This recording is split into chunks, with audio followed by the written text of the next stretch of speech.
Hello, hello, hello. How's everyone doing? Another week, another episode. This is Stats Over Politics. As always, I'm your host, Shaun Holko, alongside my guys, Kevin Dent, Jaevon and Kaz Johnson of Just Casually. We're back for another episode, number 175.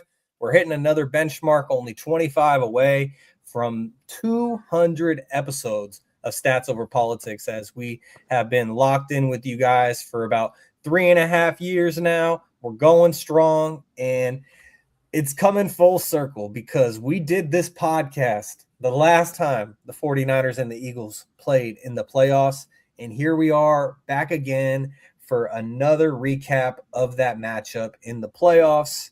We'll get to that in a little bit, but we're going to start things off by – hey, I got a big old smile on my face, and nobody's going to take that away. But we're going to start things off today with our speedy wild card recap. But before we get there, I want to check in with my Eagles fans, starting off with the guy who interrupted my intro due to this big old smile on my face. I won Best Smile my senior year of high school, and you're going to see it today. Kaz Johnson, how you feeling today? Good. Good. I'm feeling great. I got all the demons out last night. I got them out. To make a long story short, don't remember watching the night game at all because the night game didn't exist in my world. All I remember was waking up at 5 a.m. and throwing up. That's how my night went. I dapped up my homeboy who's a Niners fan. He's at the bar. Bought him a shot. The rest is history. That's it. Full launch. That's all she wrote. That's all she wrote. 5 a.m. Like, what the hell? Where am I at? Thought it was a dream. Throwing up in the bathroom. Started my day. And not only did the Eagles go outside, you went outside. I went. I died and came. Hey, going down with this shit, man. I died and came back to life without a doubt. I don't know how I survived that night, but all I know is, and this is a true story. You can ask my cousin. He's asleep right now, but I woke up at 5 a.m. to go throw up. I don't know where it came from. I had chicken tenders and curly fries and a drink from Hardee's, not touched, on my bed. That's it. So Hardee's is an elite pool. A lot of people don't know about Hardee's. I don't know about it either because I ain't eat none of it. It was cold. It's 5 a.m. I took the chicken tender. I'm like, maybe I could. Nah, bro, it's done. It's dead. So, again, got the demons out, so be good now. Yeah, Kaz, I can relate to a story like that, and I'll say this quickly. My brothers took me out for my 21st birthday like 6 years ago, and they got me absolutely obliterated. But I was drinking a bunch of water throughout the night, and so even though I was the drunkest I've ever been in my life, I woke up the next morning feeling all right. But the tragedy lied with we stopped on the way home to get some Taco Bell. And I had enough energy in my system to walk in my house. I was still living with my mom at the time. I walked in my house. I walked up the stairs, got to my room, put the food. Well, I spilled soda walking up the stairs, but then I was able to put the food on my bed, put the soda off to the side, and I just face planted on the bed. And I woke up 4 hours later, saw the food sitting there, untouched, cold, and I thought, damn, I didn't even take a bite. Threw it away. And so that's how I remember the celebration of my 21st birthday. But I'm glad that you're doing all right. We were a little worried about you. We were like, man, we haven't heard from Kaz. Toddy and I tried to jump on FaceTime with the two of you. And wait, you called me? We were unable to. Toddy started a group FaceTime in the group chat between the four of us, and I saw it. I clicked it. I was talking to Toddy alongside my girlfriend, who's also a 49ers fan. We were talking to him for like a minute, and then he was like, all right, I got to go. Got more people to call. I was like, all right. And I was more people. Bruh, yeah. Yep. I apparently at 2 a.m, which I have no idea how, because I died before the night game. I was dead. I called my homeboy. He's like, yeah, you FaceTime at 2 a.m. I'm like, I FaceTimed you. He's like, yeah, you FaceTime at 2 a.m. I thought you want to talk about the game. I'm like, bro, I died. How the fuck can I FaceTime? I don't know, bro. But what I will say before we start the podcast, I'm going to be taking a sober stint for a while. I do it every year. You guys don't know about this, but after football season, when my team is done, I go sober and focus on my track season and my physical health. So this is gonna be one of the last shots that I'll be taking for a while. So what are you drinking? All right, cheers. I got some Mountain Dew, but cheers. It don't matter. Just you see the cup. I have high quality H2O. For the audio only listeners, he's got an Eagles shot glass. So and Kevin, since you're gonna grab your Eagles cup, I got my 49ers cup for y'all. But our cups are different. A little more salt. Yeah, so we're gonna knock this back. Yeah, man. You have Super Bowl winning. It was a good season, and you see my background. You see my background. This is still something that you have not seen in a lot of years. So don't you forget it. Cheers. I have never seen it. Hey, I have never seen it, and Kevin will never let me forget it. But let's not forget that the franchise count is currently at 5-2, and so we shall keep it moving. Kevin, I feel like I've neglected you. I'm sorry. I wanted to check in. How are you feeling today? I'm doing amazing, man. I told everybody. I think we have to start doing like a Twitch with our group chat, or we have to make sure that the whole world can see what happens in our group chat, because our group chat was going from the end of the game to 2 hours ago. So it's been a lot of nonstop going on. But I'm great, man. Like I told you guys last night, I wanted to sleep with a smile on my face. So no complaints around here, man. But I do want the audio-only listeners to know, Shaun, before the show, said, you know what, Kevin and Kaz, not only did we beat your team, I'm going to go put on my Cuban. And he went to go grab his chain, and he came back to flex on us. I just want everyone to notice that if you're just listening to the podcast, Shaun has on a Rick Ross Cuban right now. That shit was $10 at a kiosk at a mall. Don't lie to that. Hey, come on now. Hey, $100. $100 at Gorjana. It ain't no Rick Ross chain, but $100 at Gorjana. It's nothing fancy, but it ain't no $10 chain that's gonna start turning my neck green. Yeah, I told Kaz before we got started, I ain't trying to flex on nobody, but I already had the gold hat on, so I was like, let's put the gold chain on for aesthetic. And so, Kevin, you were just mentioning the group chat. We had Toddy pop on for a second. It looks like he had to step away. Hopefully he'll be able to rejoin us real soon, especially once we get through the remaining of these wild card games before we get to the main event of the weekend, being the 49ers and the Eagles. But Kevin, since you mentioned the group chat, I just wanted to highlight some comments from our YouTube feed, because we got members of the group chat in the feed, as well as some loyal listeners, as cousin Marcellus, who has changed his YouTube @ name to I am Marcellus Dent, says, waited all day for this. Cousin James, who was the main person that you were going at it with, Kevin, he says, bang, bang, Niner gang. How we feeling, guys? We don't have to talk about the Eagles, guys. Their history. Let's get that Niner Seahawks preview. And he also says, careful, Kevin, don't drop the Eagles cup. My name's like AJ Brown. I won't drop every pass. Hey, proud of you. And shout out to Smooth, Kevin's dad, who is a 49ers fan. I don't know where Kevin Jr. went wrong, but Smooth says, some really sad faces tonight. Bang, bang. And Uncle Manny, noted Cowboys fan, also in the group chat, says, congrats to the 49ers fans. Eagles fans, I will give you a tour of Cancun because the Cowboys know that place all too well. And thank you, Uncle Manny. We appreciate you. And so keeping things moving here on episode 175. Shaun, you keep doing this, man. How are you doing? You got to let the people know how you're doing. Yeah, how you doing, man? What the hell? Let them know how you're feeling, brother. Yeah, talk your shit, man. You got the gold chain on. We see how you feeling. Let's hear how you feeling. You're the only one speaking for Niner Nation. How you feeling? Yeah, I know. I'm speaking for Niner Nation right now. Hopefully my guy Toddy can rejoin us soon, but I am feeling absolutely tremendous right now. That game was so exciting. Specifically, I mean, there was a lot of heartbreak in that game for me as well. I'm wearing my George Kittle jersey today in honor of George Kittle after he tore his Achilles in this game. And man, last week, Kaz was talking about, I believe it was Kaz, or it might have been you, Kevin, but one of you were talking about gut punch that the 49ers have dealt with this year, of a constant gut punch of all the injuries. 49ers got quite a gut punch in this game as well. And we all saw how they responded. I'll get to it a little bit later, so we're not diving right into this game just yet, because we do have to get to the remaining games of wild card weekend first. But thank you for asking. I'm doing tremendous. the smile on my face, I think, says the story right there. I'm $50 richer. 30 of them came from Kaz. 20 of them came from my friend Rakeem. And I appreciate both of you for paying up promptly. And yeah, I am feeling absolutely great. And so I'm excited to keep going with this episode. And I don't really even care how I'm feeling because I just want to get to that main event topic already.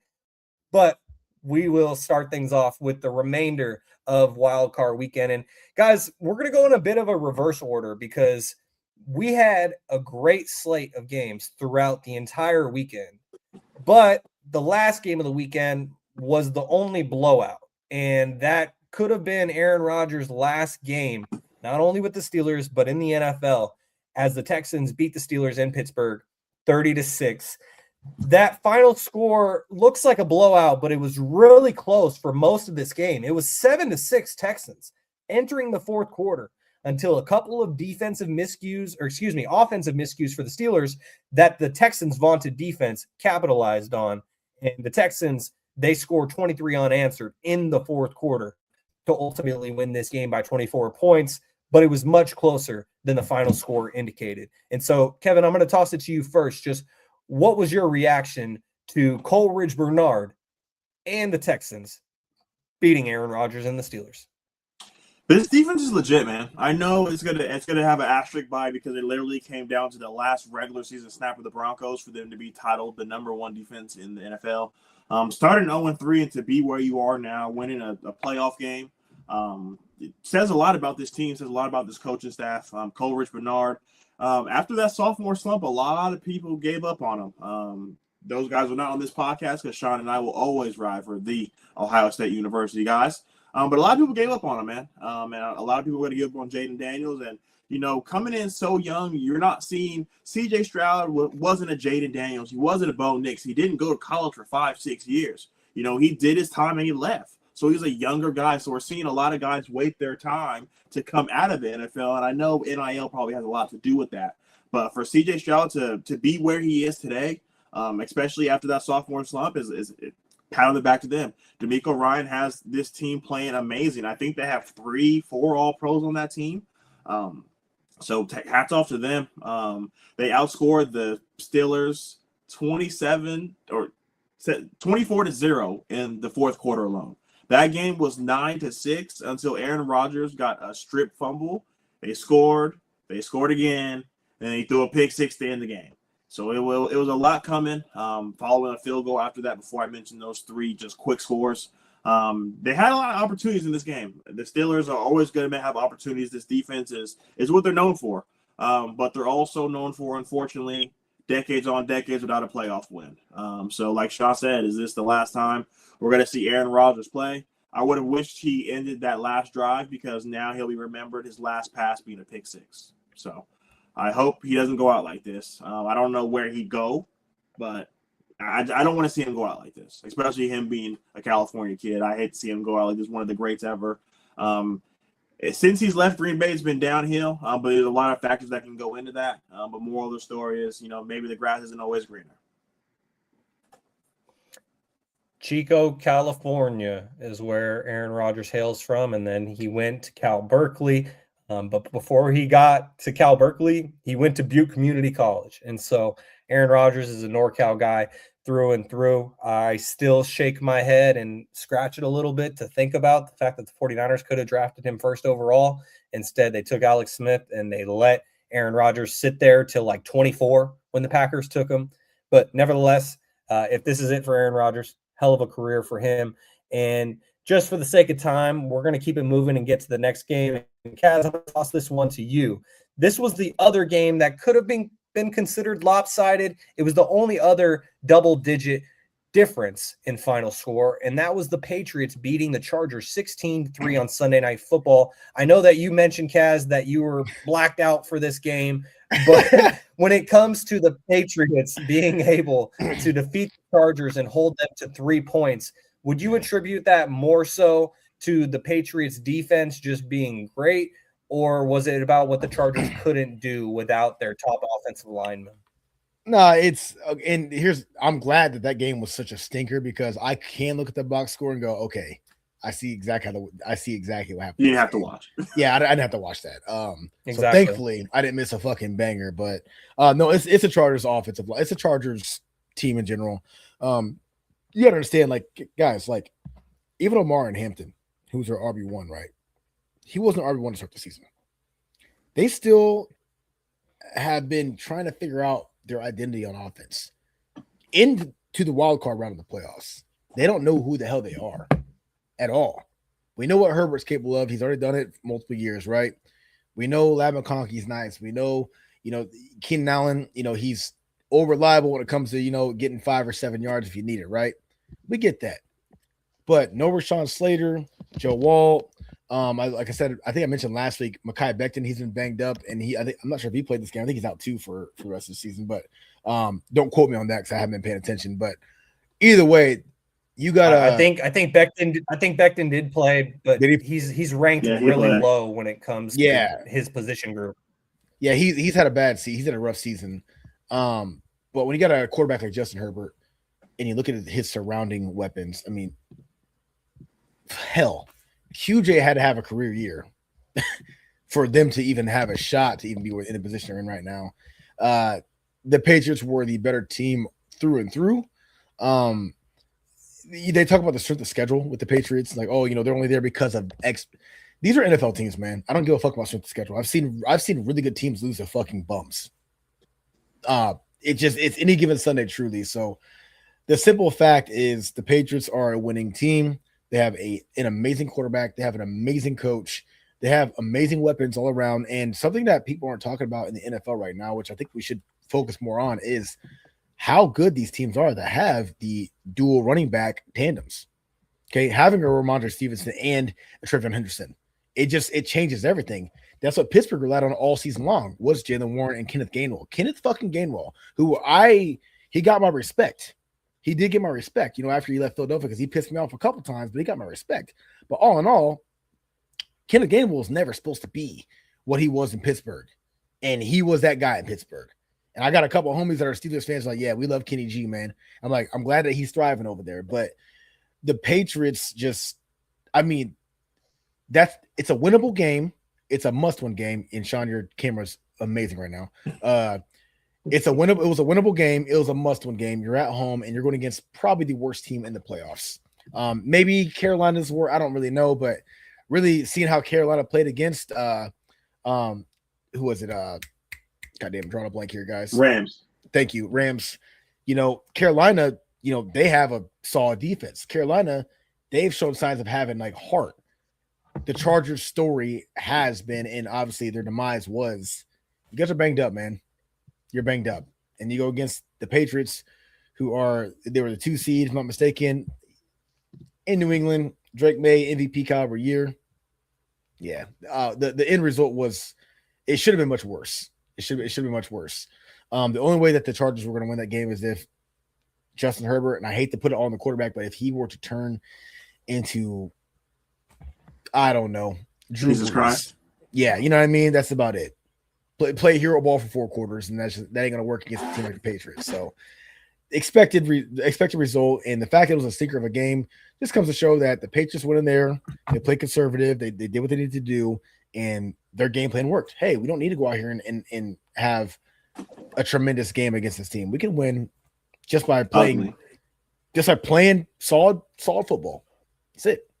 So, I mean, Patriots move on. I'm not sure if you guys checked out my picks on TikTok, but I mean, the only game I got wrong this week was our fucking game, but Eagles. But yeah, picked the Patriots to win. I picked the Texans to win, and obviously the other teams that won too before we get to those games. But yeah, Kaz, I'm glad you brought up the picks, because someone on this panel went 6 for 6 on his picks. I think there was 6 games. Were there? Yes. 5 games. Yeah, 6 games. 2, 3, and 1. 2, 3, and 1. Those 6. Yes. So there you go. I appreciate it. Yeah, I went 6-0 this week in my picks, and so I'm proud of that. But it came really close, especially in those Saturday games where it easily could have flipped the other way. And Now joining us from an undisclosed location in Sacramento is none other than my fellow San Francisco 49ers fan, the Podfather, Mr. Jaevon. Toddy, how we feeling today? Oh man, I'm feeling great. I don't know. I can't say the same for these two. Can't say the same. It's a Pyrrhic victory. Pyrrhic victory. It's a great win, but what did it cost? So a lot of good games today. Can't say the same for the game this Monday night. Shout out to Gary. Shout out to Cordell. I know those guys over there are a little bit somber. This is probably Aaron Rodgers' last ride. He's going. I wouldn't say he's going out walking into the sunset. It's more like walking into an old folks' home. But I mean, I thought the games for the most part were really interesting. I'm excited to get into it. I know we will. I know we'll get into it. Yes, sir. So we just covered the two most recent games from Sunday and Monday night. We're going to get to 49ers and Eagles last with our main event, as I know we're going to talk about that game a lot, and we're going to get all of our thoughts on that one. But, Toddy, if you could continue for us, we're doing kind of a speedy recap of the remaining games. So if you could break it down for us, Jaevon. The Rams beat the Panthers 34-31. Barely. I think the stars of the Panthers were probably J.C. Jackson or J.C. Horn and I forgot the other corner's name. Something Jackson. Number 2. I forgot his name too, but I know his I name. think it's Mike Jackson. Mike Jackson. He had 2 picks in that game. Absolutely balled out. J.C. Horn got hurt at the end of that game, and I thought that was definitely the difference. Puka Nacua had one of the better plays of the day, and it didn't include him catching the ball. He had a pass breakup that was about to be an interception, and that instead of turning the ball over, they ended up scoring on that drive. Matthew Stafford couldn't really complete a pass in the third quarter. The Rams got into an early lead in this game. It was 17-7, I believe, at one point, and it looked like they were kind of going to run away with it. I thought Bryce Young turned it on in the second half, but there were some inconsistencies with the Panthers defense towards the end of the game, which allowed the Rams to kind of move up and down the field, and that allowed Tyler Higbee to score that final touchdown at the end. So Matthew Stafford turned the ball over twice in this game. The Panthers had chances to win this game. I thought they got out to a really slow start, but they ended up picking it up towards the end. Lo and behold, they had a chance at the end of the game on that fourth down, crossing route to Jimmy Horn Jr., who was Colorado Buffalo. So sucks to see that he was the guy that ended up dropping the ball. But nevertheless, I thought Bryce Young played really, really, really well in this game. Kevin likes to mention Lamar Jackson, said he turned into Bryce Young in the playoffs. I don't know if he could say that, so he might have to figure out a different quarterback to use. But I do think the Panthers, moving forward as far as their team's sake, their quarterback's sake, I think Bryce Young is the guy. You could maybe add another receiver in the offseason. I think you could tighten up their D-line a little bit. I think their corners are obviously solid. I think that's the strength of their defense. Maybe just develop a little bit more of a pass rush in the offseason. Maybe go heavy on D-line and get another receiver to add to that receiving core. But I thought Bryce Young looked pretty well. I had some inconsistencies throughout the season, but obviously the Rams moved on. And Puka Nacua was probably the star of this game. Higbee with the big time reception at the end. And I think Matthew Stafford ended up getting hurt in this game, sprained finger. So we'll see what that looks like moving forward and see how effective that will be to him going forward in these playoffs. Yeah, and one other thing I'll add before we move on to the next game. I was going to save this for Sean's pop quiz, but I don't want to let it get too stale, so I'll mention it now. Davante Adams is the first player ever to lead the NFL in touchdowns for 3 different franchises, as Kevin already knew.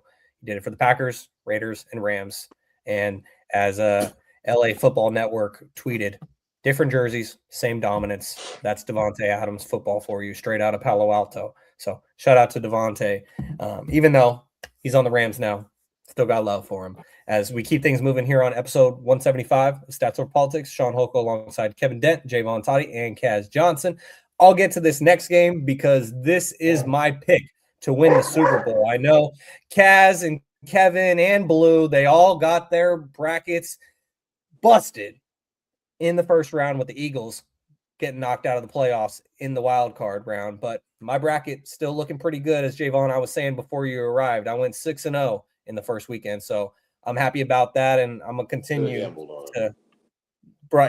little bit. I wish I gambled, but I didn't. And that would have been a hell of a parlay right there. A little 6-leg.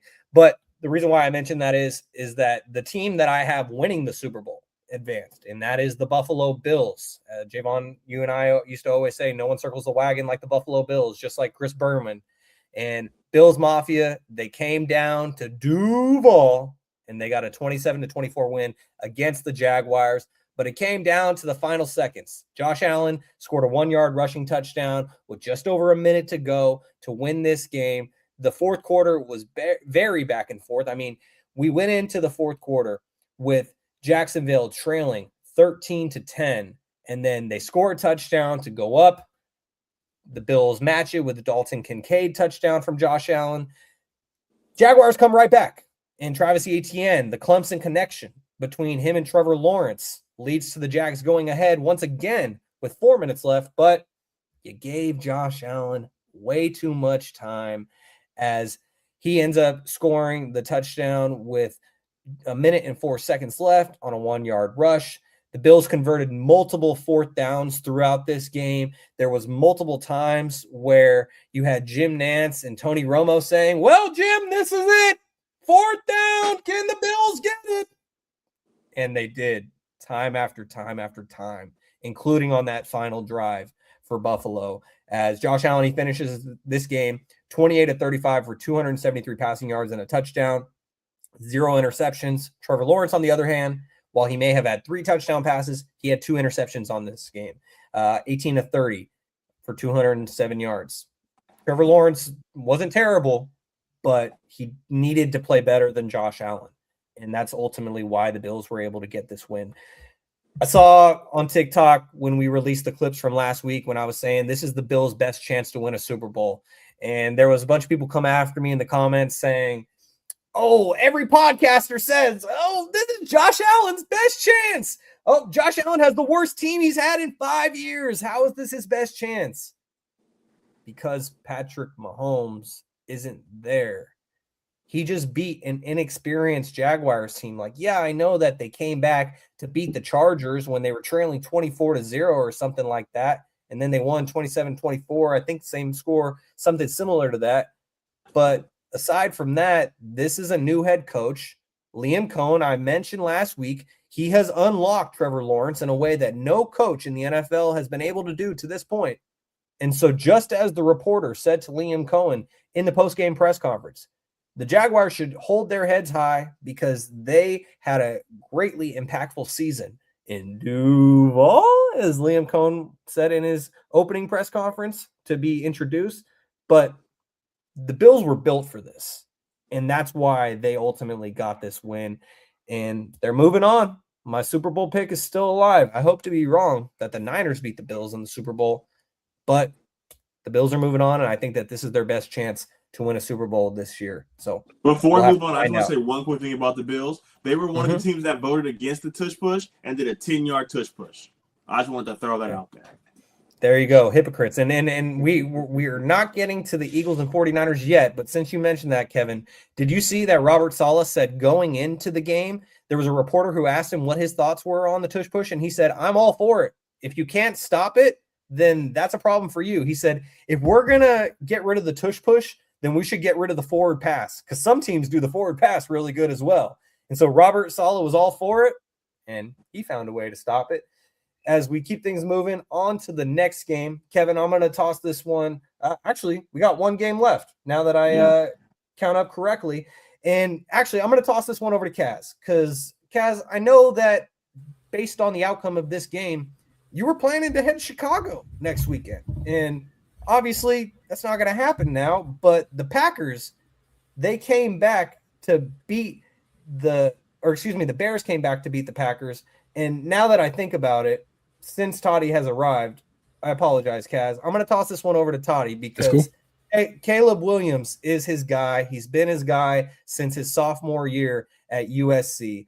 And the Packers, they get up big in this game, and somehow the Bears find a way. They score 25 points in the fourth quarter to come back and beat the Packers 31-27. Toddy, what was your reaction to what your guy Caleb Williams and the Bears did? Toddy, before you speak, there was a YouTube comment saying you were the voice of Chicago. So I'm happy that you got to be the one to break this game down. Shout out to my boy Brandon Young. I'm calling you Dirk. He owns a store he owns a sneaker store in Arizona called the Common Hive. Huge Chicago Bears fan. We go way back. So we always go back and forth on Instagram. But I mean, just as far as the game goes, it couldn't have started any worse. I mean, Jordan Love just comes out slinging it. The Packers are basically doing whatever they wanted to Chicago early on, moving the ball up and down the field. Defense wasn't really able to get stops or generate stops, starting the game off. Chicago was somehow able to put points on the board still. I don't know how, early on, and that kind of let them linger around, hang around. They weren't really able to convert those points into touchdowns, but they were able to put 3 points on the board. And then it just somehow got to 21-9. You're like, well, if you kind of look at it, Chicago could score a touchdown, and all of a sudden it's a one-score game. And they did just that. They scored the touchdown, but the Packers ended up kind of scoring, answering basically their touchdown. So you're like, oh, well, it's over again. And then just something about those Bears, man. I don't know what it is. They get the block punt, so that helps tremendously. Obviously, they score off of that. They get another stop, score again, and go for two. Now all of a sudden it's a 3-point game. So now you're just like, well, what's going on here? And then Soldier Field. There's just something about a home Soldier Field playoff game for the Bears. It's different. Hasn't happened in almost about a decade. So it's been a long time for those Bears fans to have a home playoff game.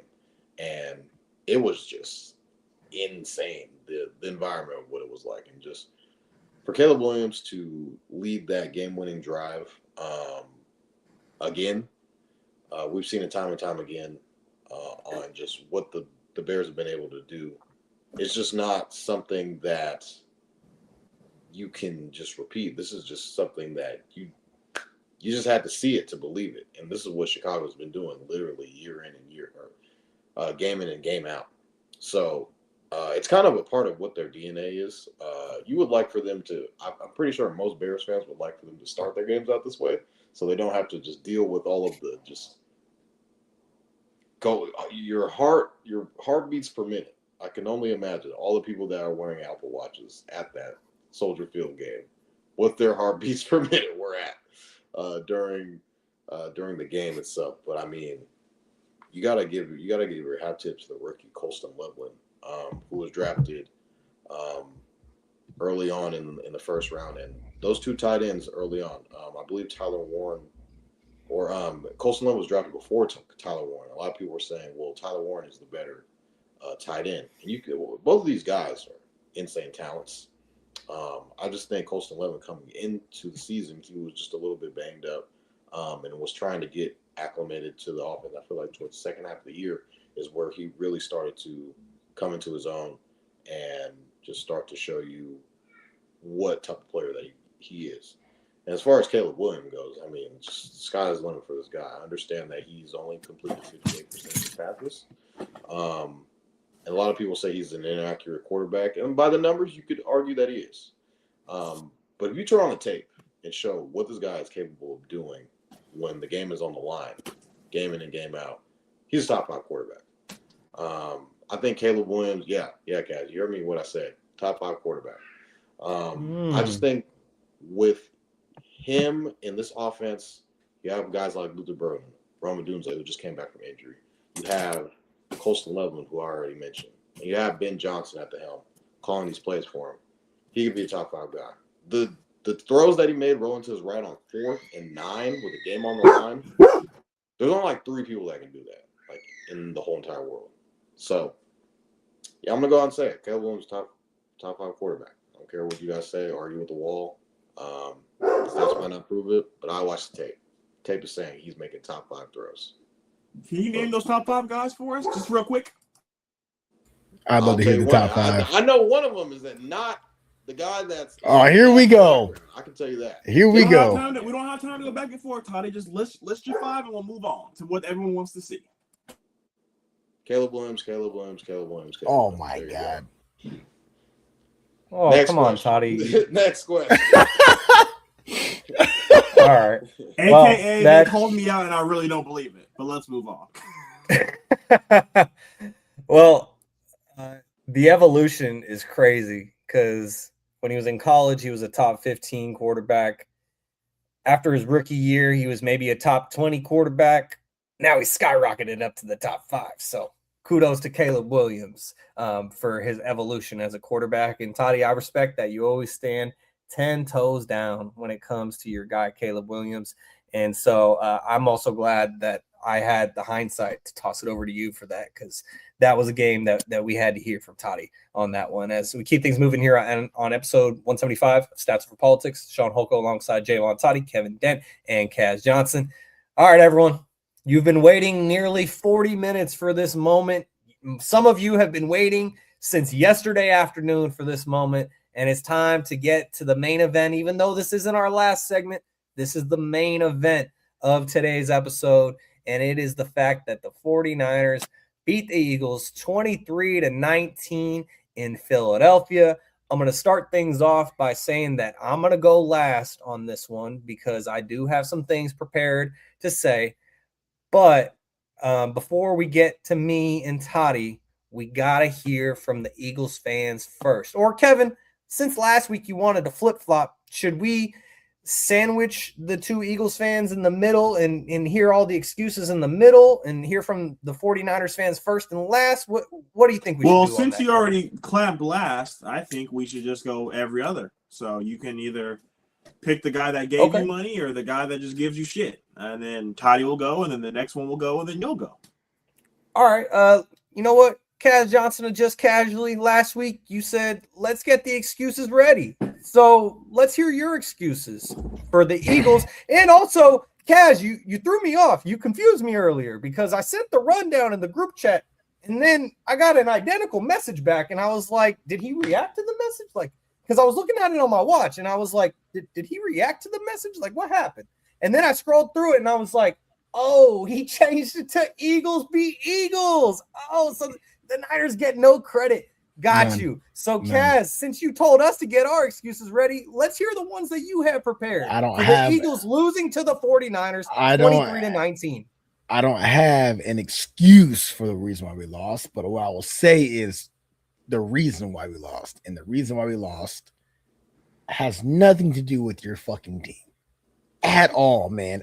Not even remotely close. It has nothing to do with fucking Shanahan, Christian McCaffrey, Brock Purdy. Dude, fuck it. Here we go. A gold jacket. Jesus Christ. Oh, I had to match the gold chain. No, it's cool. It's cool. Look. It is what it is. The loss. Anybody with a fucking brain, or at least 2 brain cells, can look at that game and go, yeah, Philadelphia, you did that to yourselves. It's been all season long. It's been the offensive coordinator. We know that. We know it. It's not a secret. This isn't Jalen Hurts and AJ Brown. No, the play calling sucks. It's been proven on Next Gen Stats with every goddamn podcaster that's out there, every analyst, every sports take person. I'm talking like TikTokers up to the big dogs like Stephen A. Smith. They're like, yo, what the fuck are we doing here in Philadelphia? Okay, let's just start there and stop right there. Still no excuse. We lost the game. What I will say is there was nothing that the 49ers half-ass team did that made me go, damn, man, we just can't beat this team. Not even not a single thing. Now you already mentioned before George Kittle went out, okay? And I'm a former athlete. Okay, I'm a former athlete. I never wish injuries on anybody. That I'm a lover of the game first before I am of my team winning. I want to beat teams at their best. You guys have had the team that you've had all season long with a lot of injuries. You know that. You mentioned, I think it was last week or whenever we had our last podcast. But you mentioned, like, hey, is Shanahan really that guy? Because clearly we're still winning. We're in contention for the number 1 seed at that. And we're in a division with 2 other teams that are in the playoffs. So, I mean, I do give credit to you guys. Outside of this fucking game, this had nothing to do with y'all. So you're right. I'm not. Toddy shakes his head, bro. I'm not giving our credit. No, I'm not. There's nothing that I saw this game where I was like, you know what? Man, they really they're better than us. Not even close. Not even close. Philadelphia is in hell right now. Okay. Philadelphia is it's like having the dickhead prom king and the fucking hot cheerleader who's a gossip queen with a bunch of bad friends, but they're dating and it works, but they're terrible together. That's us. That's it. Okay. I want you to really think about that. It's like, oh, well, they look good together. Look at them. Prom king and prom queen. But then she's in the bathroom, makeup going down her face, crying because boyfriend's a dickhead. He's out here sleeping with her best friend who's a nerd. It's terrible in Philadelphia. Everything in Philadelphia is bad right now, bro. That's it. And everything that we do from offense, and I want defense played just fine, but offensively for sure, coaching, offensive coordinator, it's that same story. It's that prom king, prom queen, and they don't even deserve to be together. And we've seen it all season long. And right now we look at what happened and go, I mean, I'm not sure what Kevin's going to say, but I'll tell you right now. I'll say it right now. There was nothing that we did that helped our team. And I don't honestly believe that the 49ers just out. You guys had fucking practice squad guys on your defense. This is AJ fucking Brown, Devonta Smith, Heisman Trophy winner, a guy who's had nothing but repeat 1,000-yard seasons in Philadelphia since leaving Tennessee. And before that, he had 1,000 yards. This is the truth. The truth hurts. This is why you guys are not going to make it any much further than probably next round. Not to be that guy. I'm trying to be as real as possible. So kudos to you guys. Yeah, yes, please clip that. Please clip that. Kudos to you guys for going to Philadelphia, doing what the Bears did to us, doing what the Broncos did to us. It's a story as old as time, bro. Look at the fucking Eagles, man. Look at us. Look at us. Watch that game, and I want you guys to confidently, with your chest out, say we were better than them. I don't think that either you we or were better than them. You cannot say that, and you don't believe that for shit. I knew that was you don't believe that. 1,000%. You don't believe that for shit. There's no way you watched the same game I watched. Cass, I believe that. And just you lost George Kittle. And you lose George Kittle in like the second quarter, I think it was. And you mean to tell me, like, yeah, we have the team to beat the Eagles. Get the fuck out of here, man. That's crazy. But you know what? What I will say is this, to end it on a very realistic, very non-biased, very positive note. You guys did what you need to do to win the fucking game. It's that simple. You can't, as someone who's been there and done that, Kevin, I hope you relate. I'm not sure what you're going to say. Kevin might say the complete opposite. No, fuck it. Hey, that's on us to get our locker room together. That's on us to get AJ Brown the ball when he wants it. That's on us to get Saquon Barkley to do what he's supposed to be doing. That's on us to get Nick Sirianni, Howie Roseman to check this bitch Nick Sirianni, all right, and say, hey man, get these guys under control. That's on us to get rid of Kevin Patullo early on in the season when he was already showing signs of being a bad offensive coordinator. That's on us, no one else. You guys came into Philadelphia and said, you know what? These guys are beatable. They're beatable. All we got to do is make sure that we make less mistakes than them, and that's exactly what you guys did. So, obviously, I take my hat off to you guys. Win's a win.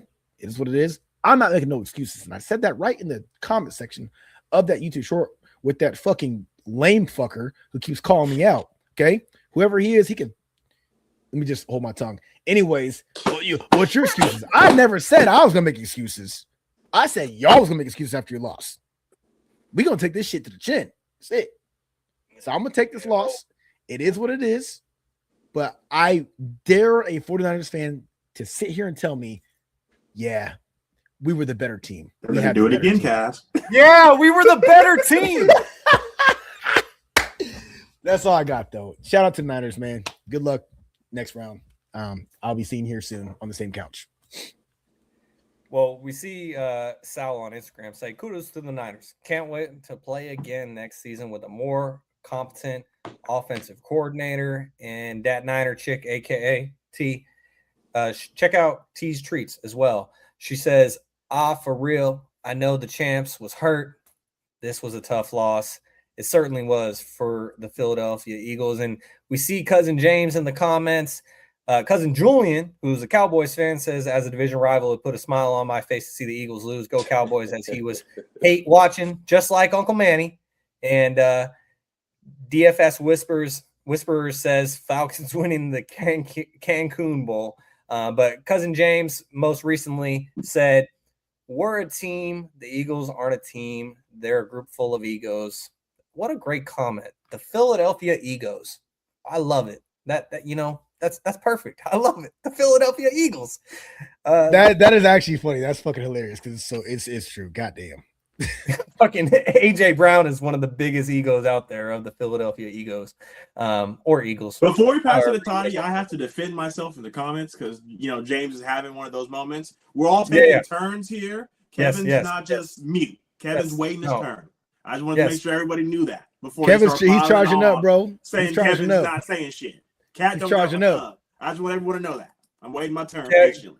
Hey, man. Kevin is being a respectful co-host, and we appreciate him for that. Everyone has their turn. The only thing I'll say in response to everything Kaz said, and Kaz, I really try not to interrupt people, but I couldn't help myself.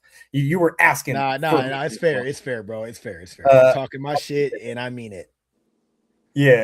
And the one thing I have to respond to, though, is that you said that the 49ers fans needed to get their excuses ready because you had no excuses, but that was nothing but excuses right there. As now we'll pass it off over to Mr. Jaevon Toddy, who has also been waiting very patiently. And so, Toddy, you and I were on FaceTime yesterday with Ali right after the game, and we were saying, man, we can't wait. We cannot wait for tomorrow. Some would say, Jaevon, that you and I have been waiting years for this moment since that NFC Championship game when Kevin unloaded the clip on us after that game. And so, and in the years since the Eagles won the Super Bowl, I've been showing respect all year long, saying the Eagles are the reigning, defending, undisputed Super Bowl champions. Well, that's coming to an end. Enjoy it. And Kaz, enjoy that shot while it lasts. And so, Toddy, you've waited your turn. Now's your time. What was your reaction to your San Francisco 49ers beating the Eagles 23-19? This is a delusion that I was expecting from Cass. This was what I was expecting to hear. He's falling in love with the idea of who his team is supposed to be. He's like, we got Saquon, we got AJ, you guys have, Dallas Goedert had 2 touchdowns in the game, and then you guys just magically stop throwing him the ball. Don't know why. Just stopped happening. Saquon Barkley had a 40-plus yard, one of his longest runs of the year in the first quarter. Stop giving him the ball. I don't know. And then A.J. Brown, obviously, he has, a couple of drops. He had a couple catches early on in the game, but for the most part, he wasn't really getting the ball thrown his way. I think something that got swept under the rug last week is what I said. It was one of the last things I said when we were previewing this game. I said coaching is going to be one of the biggest things when it comes down to this entire game. I said I'm taking Shanahan and Robert Saleh over Patullo and Vic Fangio because Nick Sirianni doesn't really do anything. He's just a guy that's manages the game. You could argue what he does on the sideline. I don't know what he does. He yelled at AJ Brown. Yeah, he yelled at AJ Brown. I don't know what he does. Get off the field. What he does, but I said basically Kyle Shanahan dances circles around Kevin Patullo. I think we all can agree on that. Vic Fangio, I think, is a very well respected DC in the game, but I'm taking Robert Saleh over him. They just have the player advantage, obviously, because most of our players are out due to injury. We were dealing with our 6th and 7th linebackers. Eric Kendricks had 10 tackles in this game. Eric Kendricks, who was probably supposed to be out of the league, had 10 tackles in this game. 2 tackles for loss, to be exact. And I just think when it came down to execution is something that was really important in this game. I don't feel like the Philadelphia Eagles executed when they needed to. I think their defense played really well. Quinyon Mitchell is really that guy. He's really a top 5 corner. He showed you why he was all pro. He single-handedly basically kept him in this game. I mean, Brock Purdy threw 2 bonehead. After the first pick, I was like, well, we should just stop throwing his way at this point. Get him in prime situations for them to be able to move the ball in the middle of the field, but we can't attack him. Especially when there was like he had I think it was on the second pick it was Tonjes that was on him. It was just a bad matchup. But as far as the game goes, I thought Brock played a hell of a game. Christian McCaffrey in the pass game is just insane. He could be a slot receiver if he really, really wanted to, and I'm just going to play receiver at this point. Demarcus Robinson, 6 catches for 111 yards and a touchdown. This guy is a guy that we signed in the offseason who was going to miss the first 3 games due to suspension. And I was like, well, usually when he gets back, I thought it would be like a really, really, really good number 3 for us. But he's been like a main target for us this entire tenure for the season, just due to the injuries. Jawan Jennings, hell of a player. I mean, he had a touchdown pass in the Super Bowl a couple of years ago. Was a 4-star recruit, and it was ranked higher than Joe Burrow and Lamar Jackson. And I want to say Sam Darnold was also in that class that he was ranked above at one point in time. This was Jawan Jennings. He was ranked higher than these guys. You can look up on, I think it was Rivals or it was 24/7 recruits. It's just insane. And I just think this 49ers team is just so special when it comes to the grit and toughness that they have to go through each and every week, because we don't know who's going to be popping up on the injury report. Obviously, this game, it was George Kittle who went out with, as Shaun, to our audio-only listeners, just showing you that Jawan Jennings is literally ranked higher than, who is that? That's Sam Darnold, Joe Burrow. I go. don't know who the Tennessee dude is. Sam Darnold, Joe Burrow, and Lamar Jackson, literally. So, and he plays as a receiver for us, by the way. 7th round pick. This team, man, is just, they have no quit in them. And for us to be playing for the number 1 seed 2 weeks ago with this roster is insane. Now, hopefully going into this week, we expect to get some good news, hoping that, yes, thank you, Cousin James. Garrett Waller was our leading tackler. I think he had 11 tackles, if I'm not mistaken. Another guy who was not on our roster a couple of weeks ago. I think I was talking to Kevin earlier this morning. I think we lost. This is the game we lose that made us lose Robert Saleh, which is going to probably be unfortunate. But when you win a game, when you go into hostile territory, you guys are a top 5 defense, Kevin, Cass, top 5, top 3? Top 3. Top 3. There we go. Thank you. Appreciate that. When you beat a team like that on the road with the weapons you have available, it's going to speak volumes.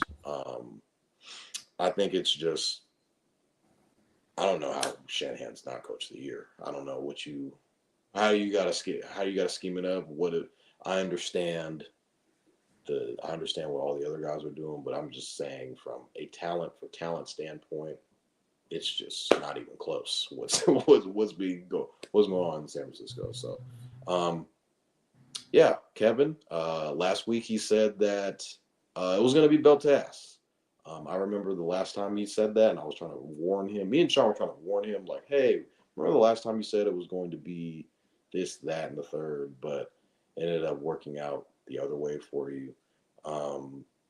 Same thing happened. A hard head is going to make a soft ass, as my dad always says. Kaz, jokingly, I wouldn't even say jokingly, he was hysterical when he said, "You guys think you have a fucking chance of winning this game?" I said, okay. Well, Kaz, man, we got to show the evidence on why why you guys believe this is true. And I always just kept pointing out to the fact that their players are really, really good. We all understand how good their players are.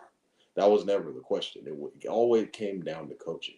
And we knew that Petulo was going to draw up a dog shit game plan to figure out a way for them to lose. It was the writing was on the wall the entire game. We all knew it was coming. We just were never really scared of going to the link. We have experience going there and winning. Actually going in there and winning by a large margin. I think our coach is the best coach in the league, and our team doesn't reflect us. We don't have the best team in the league, but we have the best coaching staff in the league, and that can get us to places that might look like, hey, how are you guys doing this when you guys have this available? We're like the hot rapper that's getting into clubs when they're like really young without ID, and they're like, well, hey, I know that you're not over 21, but you're here. So another great analogy by Tommy. Season. I really just enjoyed just me and Kevin, just had a back and forth after the game. It was magnificent. Just all of the Eagles fans that were, just seeing Gilly after the game, it brought a smile to my heart. It really did. And to do it in Philly just makes it that much sweeter. It just makes it that much better. So appreciate you guys. Tell the Cowboys we said hello in Cancun. We're on to bigger and better things. All right, Kevin, you've been very patient. We appreciate you. If you could, please deliver the memoriam for the 2025 Philadelphia Eagles in the end of this Super Bowl run. I thought long and hard about this. Toddy mentioned that I came in, as a YN, screaming, belt to ass, all these other things.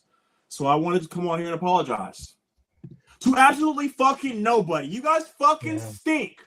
Let me tell you why you stink. They fucking suck. We all have women in our life. Kaz, I don't know if you have a woman in your life, but we all have women. Yeah, I can keep them off me, bro. If we told them we need 8 yards, you have 11 players, 4 receivers, and a running back. Draw up a route. None of them are gonna call all streaks on a 4th and 8. None of them. They don't play football. They never played football. None of our women in our life, even our mothers, would ever draw a 4 verse with 8 yards. We needed 8 yards, and we had 4 verts.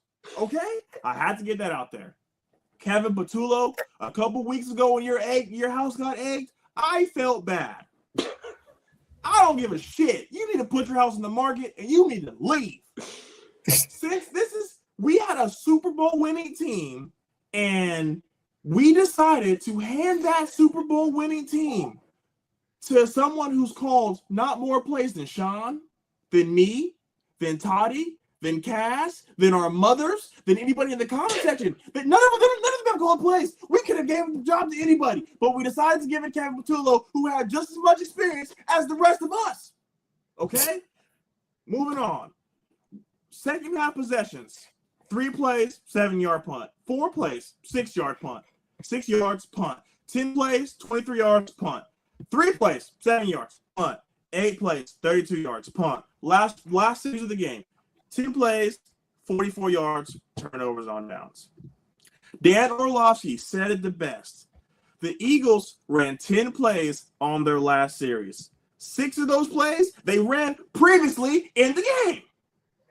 Anybody with eyes would have known what the fuck was going to be drawn up. with everything on the line, you're going to come into a huddle and say, these 6 plays didn't work before, but I bet you they're going to work now. I bet you it's going to work now. They're not expecting the 4 routes. They're not expecting the 4 streaks. Ladies and gentlemen, we ran the most hitch routes in wild card football history since 2000, since ESPN started keeping the stat. They're better, bro. They're a better team. No, I'm not done. They're a better team. 7 drops. There was a tweet that went out there. Juwan Jennings threw for 15 yards, and Jalen Hurts went 0 for 5. 4 of those 5 were drops. A.J. Brown, I would have respected you more if you went out there after the game and said, I fucked up. All game, all season, you were the first, excuse my language, you were the first nigga to run to a camera.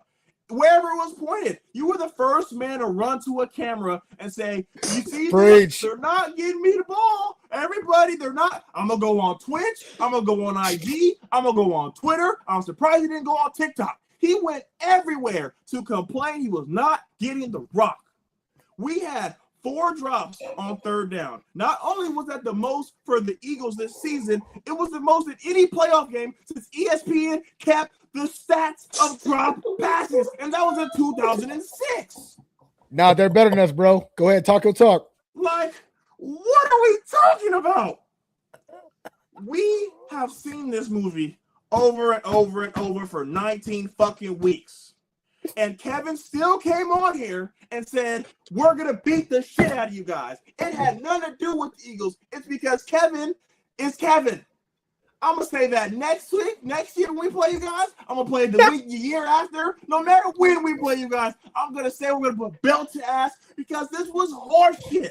As a fan, I don't even know what I watched. It got to a point this season where when we would go empty, I say, babe, it's a quarterback draw. Kevin, how do you know that? Alyssa, how do you not know that? Have you not been watching for 19 weeks? We know what's coming. They know what's coming. I stand on this. Any significant other, any friend that we know, I'm willing to bet that Blue could have drawn up a better play.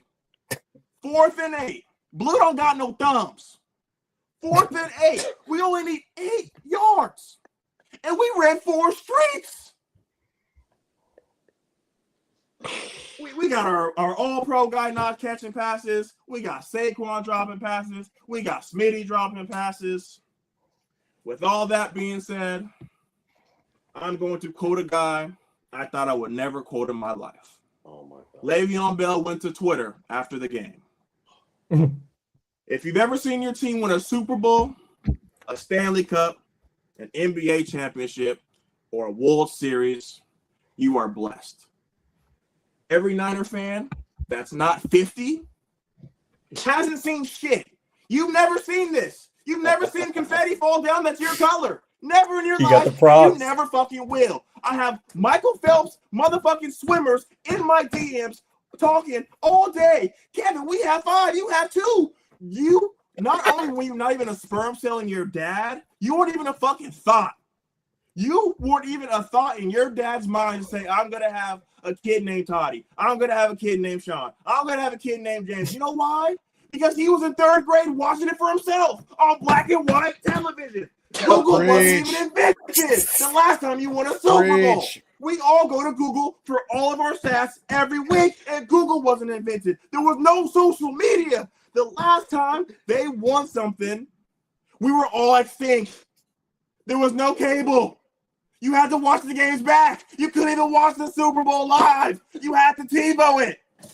What are we talking about? You see these 2 jerseys behind me? You guys will never, ever, ever see anything like this in your fucking life. And I love you guys to death, but I need this to be understood.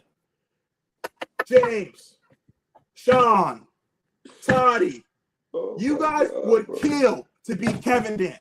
Marcellus changed his name to I Am Marcellus Dent. You guys would wish to have 2 Super Bowls. You would wish. But all you guys do is collect sweatsuits. We went over the lineup of Super Bowl performances.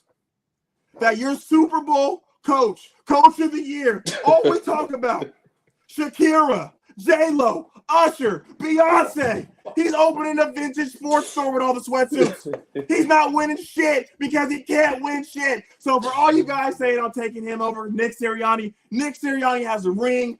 Nick Sirianni's not going nowhere, and we're going to be fucking back because you know what? Fucking champions, you've never seen one of these. You buy merch for losers. You support fucking losers. I'm done. Oh my God. That crash out was beyond legendary. Oh my Perfect. Cam, Chef's kiss. I Chef's cannot, Couldn't have said I it better. cannot, Kevin, that was highly entertaining. The comments absolutely loved it. Everyone ate that up. That was tremendous content right there. I mean, shit. It How do you follow that up? Was that Kevin A. Smith right there? Like, man, that was legendary. That was I give you 110% kudos. improv too, bro. That was no script. Bars. I mean, straight bars. And the Marcelo- last thing I want to say, I'm going to give you guys 4 plays, and I want you to tell me what we did. 2nd and 18, 2nd and 14, 2nd and 12, 3rd and 20. Can we guess what the Eagles did? 4 verts. They ran the ball. They ran the ball. Kevin Butullo, I hate that your name is Kevin. I hate that your name is Kevin. Who's Yeah, the it sure is. who's the OC for the what if they run back Patullo next year? That's not happening. There's no way. So you're not. No, the first I'm person pretty that sure asked that you there'll be murders. Somebody that at work happens. said, Kevin, if you woke up and they said Kevin Butullo has been resigned or has re-signed a contract, I think I'd be done. I think I would just watch football. I don't think I could sign up to watch this shit again. Maybe Jalen Hurts is not elite. Have you guys ever known a quarterback to drop back, block, throw the ball, and catch it? I mean, shit. This Like, man, I this went over the man, Jalen numbers. Hurts is fucking Ain't breaking been this many fucking times palms since with ESPN balls. started counting the stats. He's throwing balls, hitting right in the The palms. most hitch routes in wild card history. The first Super Bowl was in the 1920s. We ran the most hitch routes in NFL history in the wild card. Oh my So God. you know what, Robert Saleh? Congratulations. You beat a JV offense, and you know what?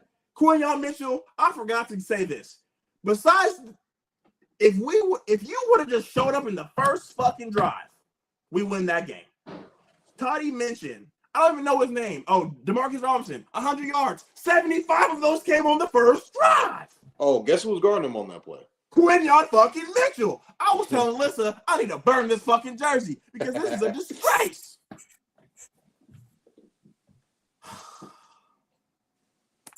All right, Sean. Go ahead. It's all yours. Kevin, is But there I'm with anything you, else that Cavs. you want to get off your chest? Fuck Santa Clara and fuck the Niners because they would wish to them, be bro. us. They don't believe that shit. They know. They don't believe that They shit. ain't us. No, you don't believe that shit, guys. Go ahead, Ain't Sean. just because you ain't us. You right. We not y'all. We win Super Bowls. You guys collect sweatsuits and tickets to halftime performances. Todd, you would kill to see Beyonce front row. Shakira, J-Lo, Usher. You would, Sean, if you told Allie you had front row at Beyonce, she'd give you a fucking child. You understand that? Oh my God. That's what Kyle Shanahan did. He probably has pictures in his phone. Like this with Usher. All right, Sean, I'm done now. I promise. It's all you. That was absolutely legendary. I loved every single part of that. Maybe I should have started this segment because I'm almost speechless after that. Like, that was amazing.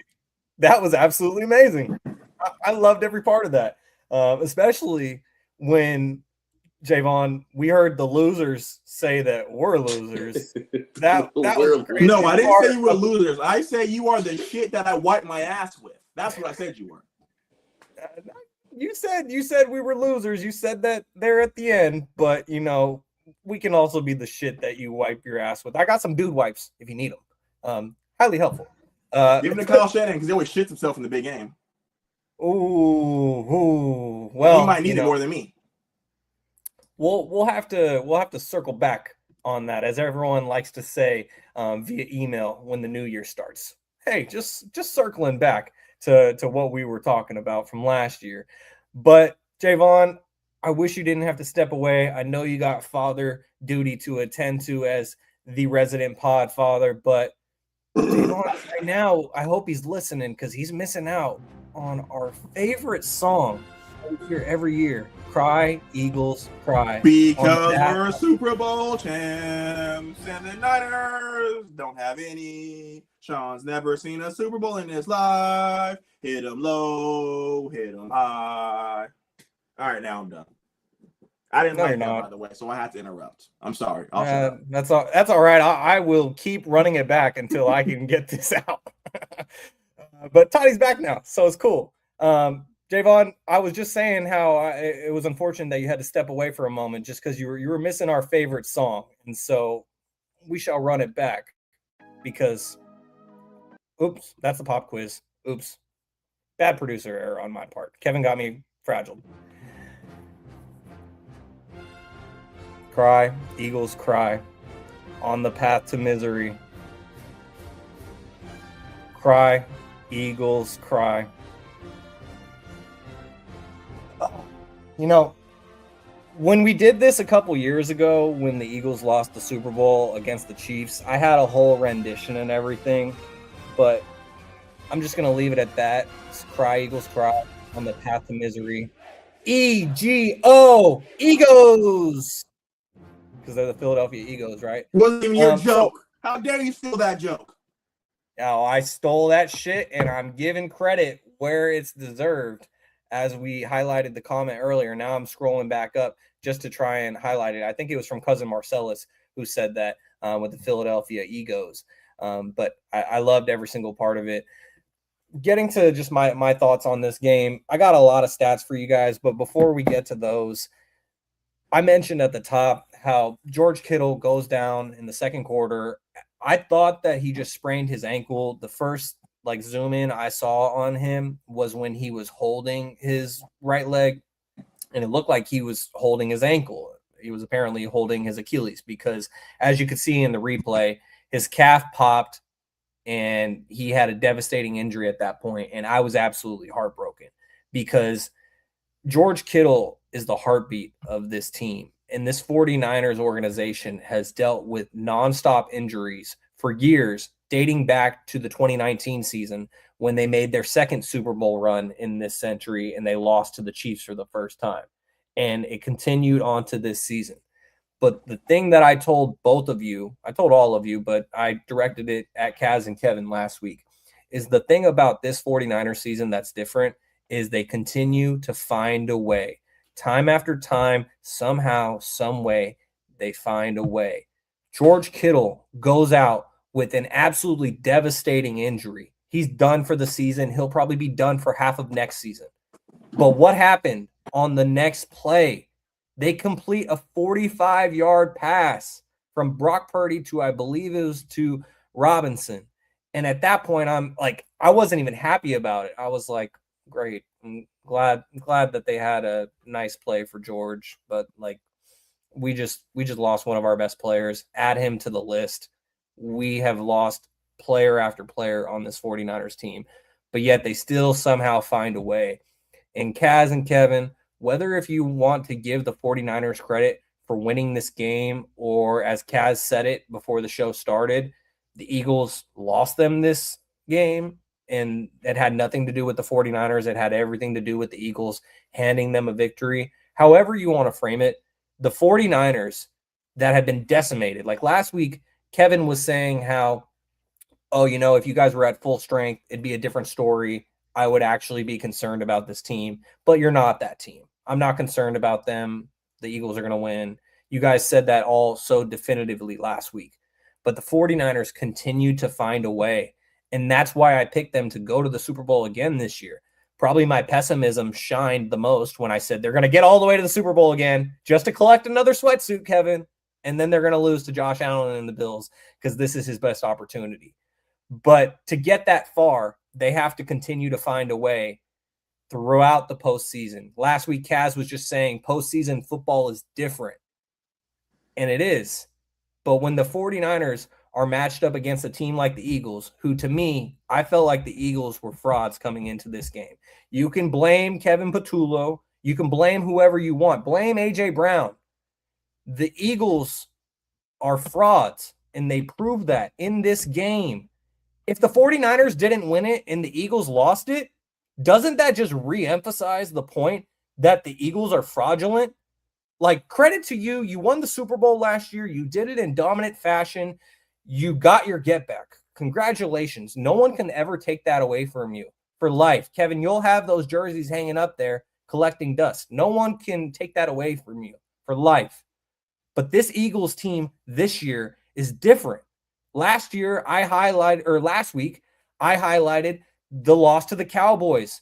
When you 21 skunk them and you still find a way to lose that game, you get doubled up by the lowly Giants, who were competing for the first pick again this year until they won their last 2 games of the season in typical Giants fashion, where they have an absolutely dreadful season.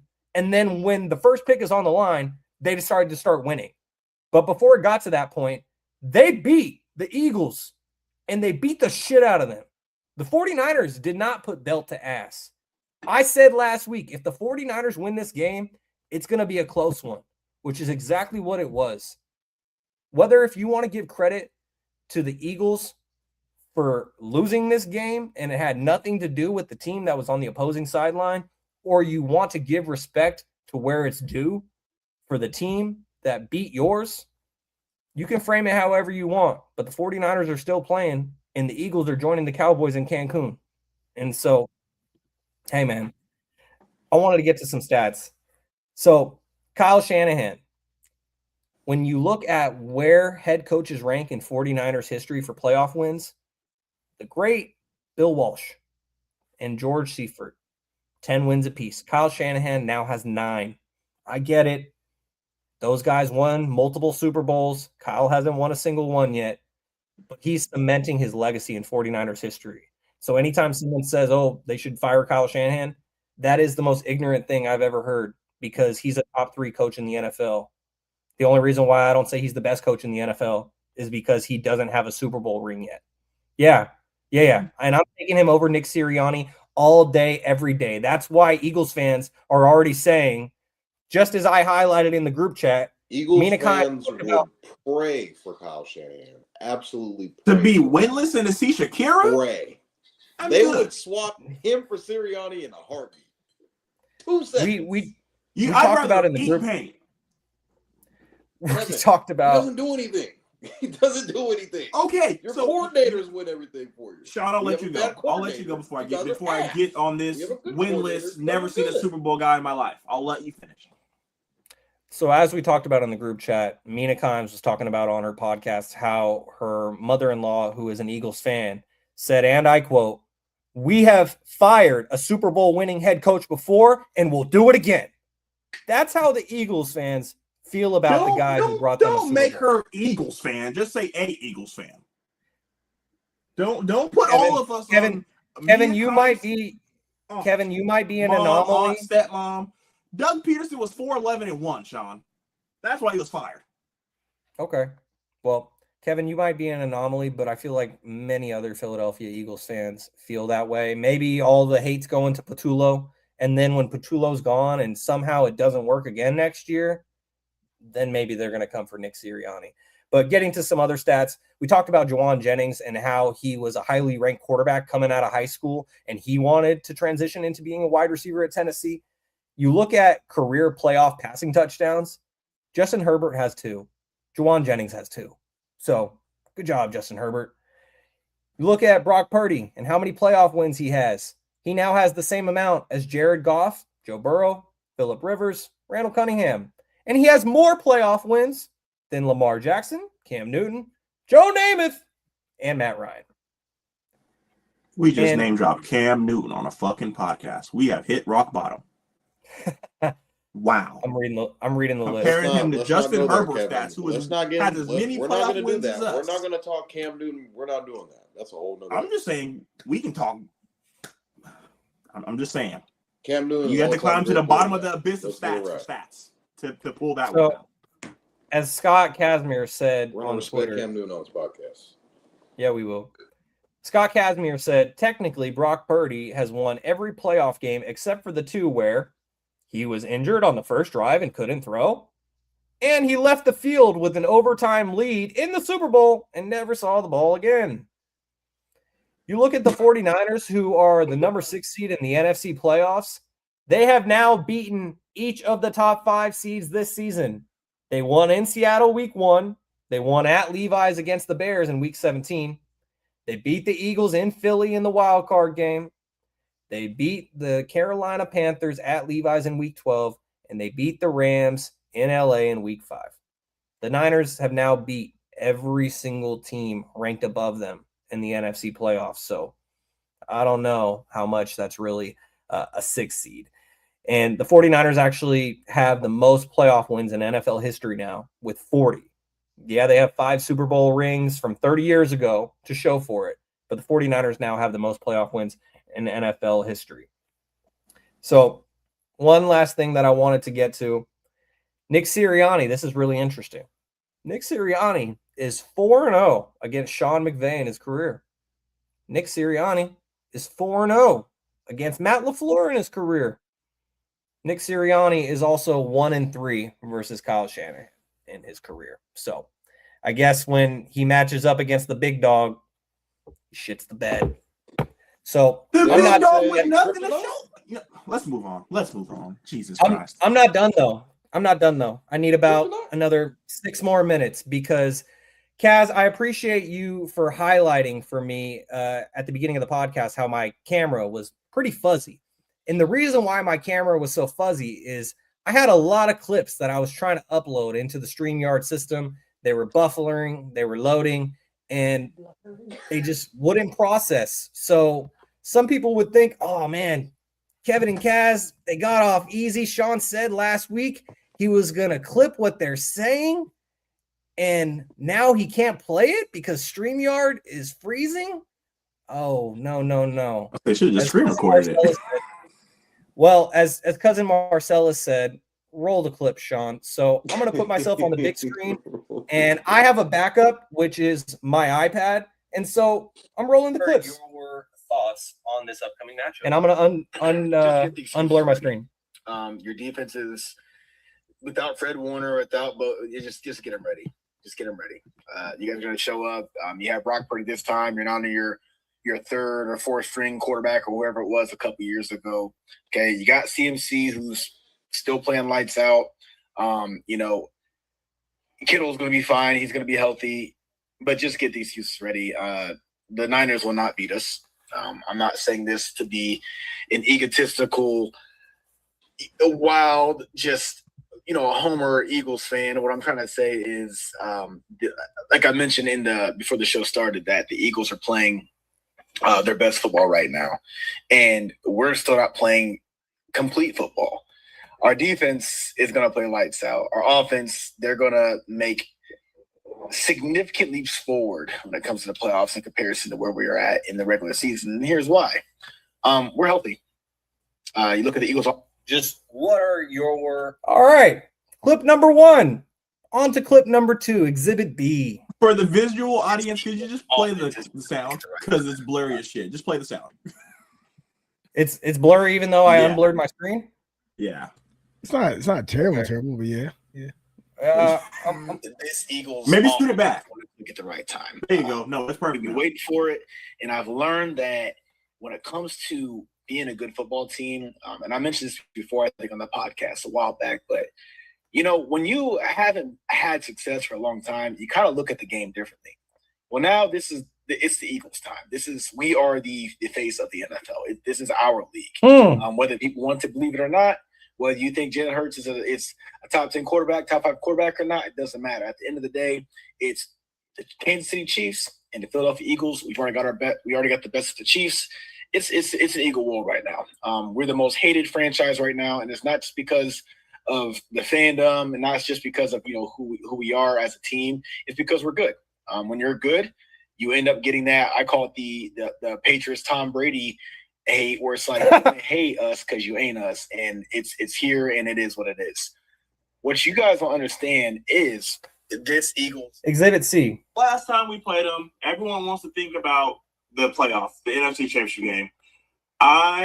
Last year on our 100th episode, one of my worst takes was we were going to beat them 42-7. I don't remember what the score was, but it was very much the opposite 42 to 19. 42 to 19. Very much the opposite way. So I was very far and in between. So I'm gonna come on here and humbly say we're gonna beat the shit out of the Niners. I'm not taking the humble route. So I was very far and in between. So I'm gonna come on here and I had to circle back. Say we're gonna beat the shit out of the Niners. I'm not taking. One more time. So I'm gonna come on here and humbly say we're gonna beat the shit out of the Niners. I'm not taking the humble route. I'm coming on here to say last time you guys played us, there was a guy named Quez Watkins. You probably don't even know who Quez Watkins is. We don't care about Quez Watkins. On to number D. Letter D. I think Nick Sirianni sat our guys because he wanted this matchup. He wanted to come in here and say, we won San Francisco. Can we go beat the Packers? Of course. We own them. But this is the game that will start another Super Bowl run. Will it? Because all people are talking about is the last time they played us. You know, we're doing warm-ups and they're running through our warm-up line. They're punking us. From the jump, the Niners said, fuck you guys, we're going to come in here and win this game. We are no longer that team. Are you? This is a team that is healthy. We're firing on all cylinders. We got Nakobe Dean back. Cass mentioned we're getting Lane Johnson back. This is the first year in King passed. Clip number 5. I'm not scared of you guys because if you guys were healthy, I feel like this would be a different conversation. But as of all of us being athletes, we understand what a gut punch feels like. And I don't know how you guys are going to react after that. Even Quite well. Shanahan said it, it really sucks. We were expecting to have 2 home games and, just like that, just like Shaun said, you go from competing for number 1 to being a 6 seed. They have the better record. I mean, they did play the Titans and the Colts, and we don't have to go over their weak record, weak scheduling. The word at the beginning of the season, they have not scared of you guys. We're going to do exactly what Seattle did to them. Seattle got one more after this. Defense, we're number 5. They give up 14 points a game. They give up 19. This defense is a Super Bowl caliber defense. So we're going in with this mindset. All we have to do is score 21 points. Not quite. 3 touchdowns. And yes, I get it. There's games, all the games that you look at that we lost. I feel like are anomalies. World season high rushing yards for the Bears. 262 yards. We're going. Last one. They're the number 6 seed, despite all the injuries, and it's because they continue to find a way. And in this game, I feel like, Kaz, you gave the 49ers a little bit of credit. I didn't hear shit from Kevin, and I'm going to go back and clip things that you guys have said, and you can do the same thing. I'm going to go back and clip what both of you said after this game, and I'm going to put it out all over social media because okay, I won't because the Eagles are going to win, right? Yep. But the overall point is they're the number 6 seed. All right. We're done with that now. Thank you all for sitting through the cinema that I enjoyed very much. Kaz said I wouldn't clip it. I clipped them. And so thank you guys for giving me the material. I appreciate it. You're funny, bro. You're funny. Yeah, I thought technical in the city every time they beat the Eagles. Yep. I wonder. Man, I thought the technical difficulties were gonna get me down, but they didn't. They didn't. Freezing cold takes, cold world. I appreciate you guys for giving me the material because now I got to post those on social media as well. But I wanted them to make their debut on the podcast, and so that's all I got for this segment when it comes to recapping the 49ers beating the Eagles 23-19, ending their Super Bowl run. But that was fun. Toddy, it's on to another week because as Kevin said yesterday, I didn't clip this part, but as Kevin said last week, it's just another week. This is nothing to us. It's just another week. It's the beginning of our Super Bowl run, part 2. Kevin was talking about a three-peat when they hadn't even got to the repeat. God, I know, Kevin. The Niners haven't even won it once. I get it. As long as you know. I get it. I am well aware. But it's crazy to look ahead to a three-peat when you haven't even repeated. And now, I mean, in order to win a three-peat, you got to win one. Yep, we sure do. And that starts next month. So we appreciate you all for bearing with us through the visit through the freezing cold. So before we move on, Shaun, you sat there for 10 minutes and went at my pride. So what I'm going to do now, I'm going to give you however much time you want. I'm willing to bet you however much money you want that you guys will not go win a Super Bowl. However, if we can do 20, we can do 5. I just want you to know at some point you're going to send me your money, and we're going to, just like you did, I'm going to run back to these clips, and we're going to have that. So we don't have to do $100 because, you know, you're Cuban Link Shaun now. I get it. You got the money. So whenever you want to run me that cheese because last week you were scared to bet me. So let's see if you put your tail between your legs again because you said, "Oh, I got cash. Todd, you bet Kevin." So let's see what you got. Put your money where your mouth is, big dog. You saw the predictions. I got the Niners losing in the Super Bowl. So why would I bet on something that I know isn't going to happen? You saw the predictions. Cal, would you ever say another team was going to win the Super Bowl? I think that's what they call loser mentality. That's what Shaun trying to do. Or Kevin's just, he's trying to rage bitch. Tell me someone who thinks their team's going to lose and also you're a loser. In real life. But all right, Kevin, all that being said, we got 30 minutes left. Let's move on. Kevin, since you want to tell me that I have a loser mentality, I'll just remind you that I was a journalism major in college and I learned how to be unbiased because I would like to pursue this for a career. And so to be a good journalist, you have to be objective and unbiased. And so even though I got all the merch on right now, I'm also a realist and I'm unbiased. And I'm happy that you're a realist that the Niners aren't going to win. I'm happy that you're a realist and you understand that you're not. I didn't say I was a journalist. We're going to the Super Bowl. We all know Toddy's the unbiased Niners fan. Toddy got us winning it all. That's right, guys. Toddy got us winning it all, but I got us losing in the Super Bowl for the 4th time because you fool me once, you got me. You fool me twice, I'm a fool. You fool me 3 times, I no longer believe. And so they got me. I got the Niners losing in the Super Bowl to the Bills. It pains my heart to say that. Marcel says, fuck what Shaun talking about. Kevin's coping at the moment. Cousin James says, I'm clicking the comments. There we go. Now they're popping through. Cousin Marcel says, fuck what Shaun talking about. This shit ours. James says the Niners are a team of destiny and we'll go. Kevin just need a hug and for someone to tell him it's gonna be all right. He's coping at the moment. I mean, we got someone with the link in their ad. We got Eagles in the pictures. Like, damn, do you all want to be Eagles fans? Like, I get it. Come be a winner. Well, Cousin Marcellus, I'd appreciate it if you spelled my name correctly, but I'm going to be taking that money that I won yesterday, and I'm going to be betting it with Kyle, and I'm going to be getting my money back coming up this upcoming weekend. I will bet in the games that I feel confident in. I don't feel confident against Josh Allen. So I'm not going to put my money out there just for the sake of putting my money out there. Kevin, you tried to bait me. It's not going to work. I'm not taking it. But Toddy, before we get to this divisional round preview, I totally forgot. Did you know it's a Victory Monday? Victory Monday. Poor kid. Victory Monday. Shout out to Mako. It's a Victory Monday.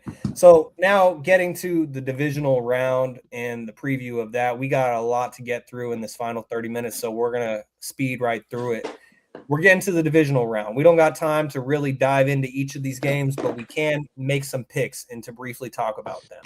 So coming up on Saturday, it looks like now since Monday Night Football happened, they have set the times. So the first game of NFL Divisional Round weekend is the Bills playing in Denver against the Broncos. Toddy, I know you're a betting man, and so the spread has already come out. The Broncos are favored by 1.5 points against the Bills coming up on Saturday, 1:30 p.m. Pacific Standard Time. So, Toddy, if you could real quickly just give us your quick thoughts on this matchup and who you got winning it. I like the Bills. I'm not gonna lie. Josh Allen figures out a way to win these games. I understand this Broncos defense. Now, a lot of people will come at me sideways, be like, "You have Broncos #1 team in the league." I understand, but Josh Allen is he's just one of those ones. He's one of the guys I had coming into the year that he was going to be. He was the top ranked quarterback in the league, and everyone screamed at me and said I was an idiot, this, that, and the third. That's neither here nor there. I just early on, it's going to be tough to play in Mile High. Mile High home playoff game hasn't happened since Peyton Manning. So it's going to be a tough place to play, but I think the Bills are going to figure out a way to get it done. I just don't know how. I'll say the Bills win 24-17. Kevin, over to you. Who do you got in the Bills and the Broncos? I'm going to go Broncos. It's hard to beat the same team twice. We saw that the Bills, I believe, went into Denver and beat them in the regular season. So I think the Broncos get this game. It's going to be a even harder game because they already went in there with no weapons, and now Gabe Davis is done. So Josh Allen's going to have to literally be Superman in order to get this game done on the road. But I think I'm going to take Bo Nix and the Denver Broncos. Guys, we're split down the middle, 1-1. Who you got, Broncos and Bills? Essentially, I was going to go with the Bills. I picked the Bills to go to the Super Bowl and to see the Philadelphia Eagles. Obviously, that's not going to happen anymore. But I think Kevin said it best. That's a big cape Josh Allen's going to have to put on. I think the Broncos being able to rest that 1 week, I'm not really too worried about them having home field advantage. But what I'll say is, Bo Nix he's a baller. And I can just foresee the Bills somehow, some way, not playing great football. I just have a feeling just that they're going to go out there. It's going to be a grinder of a game. May not be super high scoring, but it'll come down to the young gun going out there and, put together a game-winning drive. And somehow he either puts Will Lutz in position to kick a game-winning field goal or he runs it himself for the win. And the Broncos will somehow ruin my second bracket because I have the Bills going again. So I'm going Denver. And I'm going to split it right down the middle. I kept talking about how I got the Bills winning the Super Bowl. So to get there, they got to advance through the divisional round. So I got the Bills getting another road win. I mentioned at the top how the spread is -1.5 favoring Denver, but the money line is -108 favoring Buffalo. And so Vegas is even split down the middle on this game. We saw in the college football playoff how for most teams, unless you're the unstoppable Indiana Hoosiers, the bye actually didn't work out in a lot of teams' favor. And I think that's going to be the case in this year's playoffs. The Broncos are going to lose at their home field and be upset by the Bills. Now moving on to the second game of Saturday. I hated the fact that the 49ers had to go play on Saturday after the Rams and Bears both played on Saturday. They get a Sunday game, but the Niners have to go to Seattle and play on Saturday, 5 p.m. on Fox. Seattle is favored by 7.5 points. And I'm telling you right now, the Niners are going to win this game, but I wanted to highlight just the greatness of the NFC West this year because the NFC West is the fourth division since 1970 to have 3 teams reach the divisional round. They joined the 2022 NFC East, so kudos to your NFC East, 1997 NFC Central, and the 1992 NFC East as the only divisions with 3 teams in the divisional round. But let's not forget, Brock Purdy has never lost in Seattle. He will continue that streak coming up on Saturday. And so I got the Niners getting their revenge against the Seahawks and winning in Seattle for the second straight season. Toddy, we're the homers. Hey, I clip that, please. I understand. Yeah, clip it. Put me in 4K, just like I just did to you guys. But, Toddy, we know where you're going with this pick, so could you just give us your brief thoughts on it? I think this game is going to be a lot closer than the points say. I do understand the Niners only put up 3 points in the last game that we played against Seattle, and it was at home. But the Niners did win in Seattle. Might have been the first game of the year, but the Niners won that game. I think the Niners win this game. It's going to be an extremely close game. I don't envision us blowing out anybody in the playoffs like we are known for doing. Usually in the playoffs, we kind of steamroll teams in previous years, but I do believe this game comes down it's going to be a field goal game. I'm saying the Niners win 30-27. Eddie Pinheiro walk-off. Kevin, you want to clip what I just said, which kind of gives me a hint where you're going with this one. But if you could, break it down for us. I'm going to be there. I'm going to be in Seattle. And you know what I'm going to do? I'm going to go on IG Live and walk past all the Niners I see on the street. Say, goddamn, another year, another no bowl. Another year, another no bowl. You 50, you got my respect. How old are you? 23? You're a loser. So with that being said, go Birds. Us Birds got to stick together, goddammit. Go Seahawks. Kaz, are you on the same boat? As much as I try my best to be very objective and not sound like, just, hey, this Eagles fan said that, so I agree. I'm going with Seattle. I'm going with the better team. You guys lucked out with us, okay? It's not gonna happen twice, bro. Not in the playoffs. Not in the playoffs. The 1 seed from the AFC and the 1 seed from the NFC, they're winning their first game. They will not first round flop. So I think that you guys play a solid game. I do think it's close. But you guys don't have George Kittle now. You can't keep going backwards and we're gonna do these great things. It'll come to a point where you can't. You don't have enough.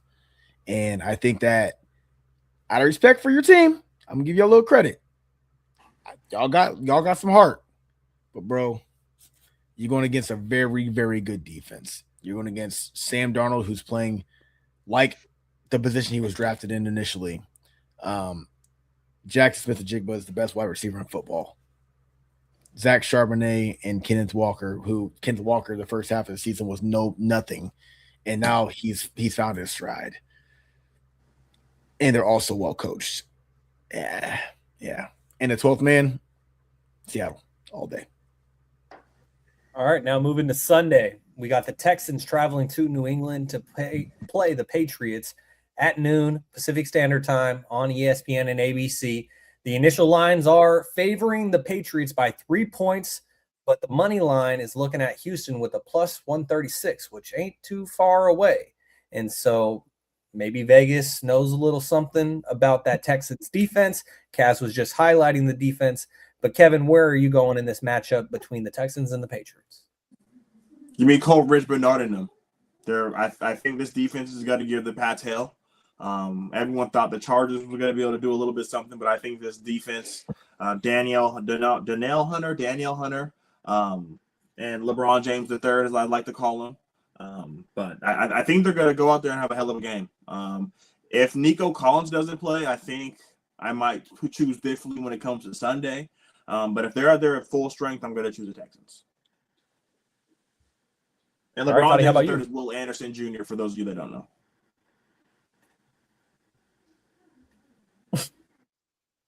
Toddy. Oh, sorry.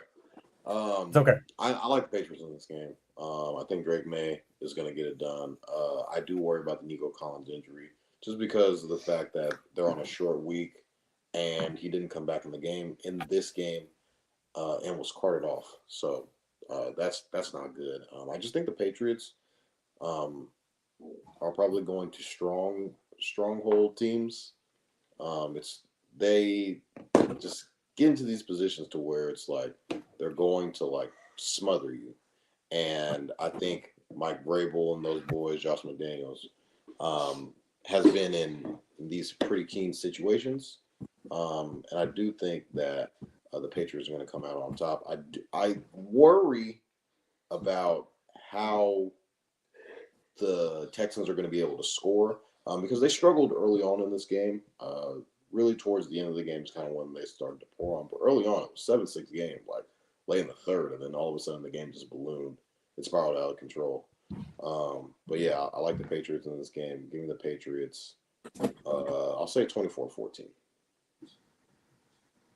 All right. And I'm going to go with the Texans in this matchup. I believe, just like Kevin, that the Texans defense is just absolutely ridiculous. We saw that tonight on Monday Night Football in Pittsburgh. The Texans defense scored more points than the entire Pittsburgh Steelers offense. I don't know if they'll necessarily do that in this matchup, but I got the Texans getting the upset on the road against the Patriots. Kaz, I believe we still need a pick from you on this matchup. So if you could, what are your thoughts on it?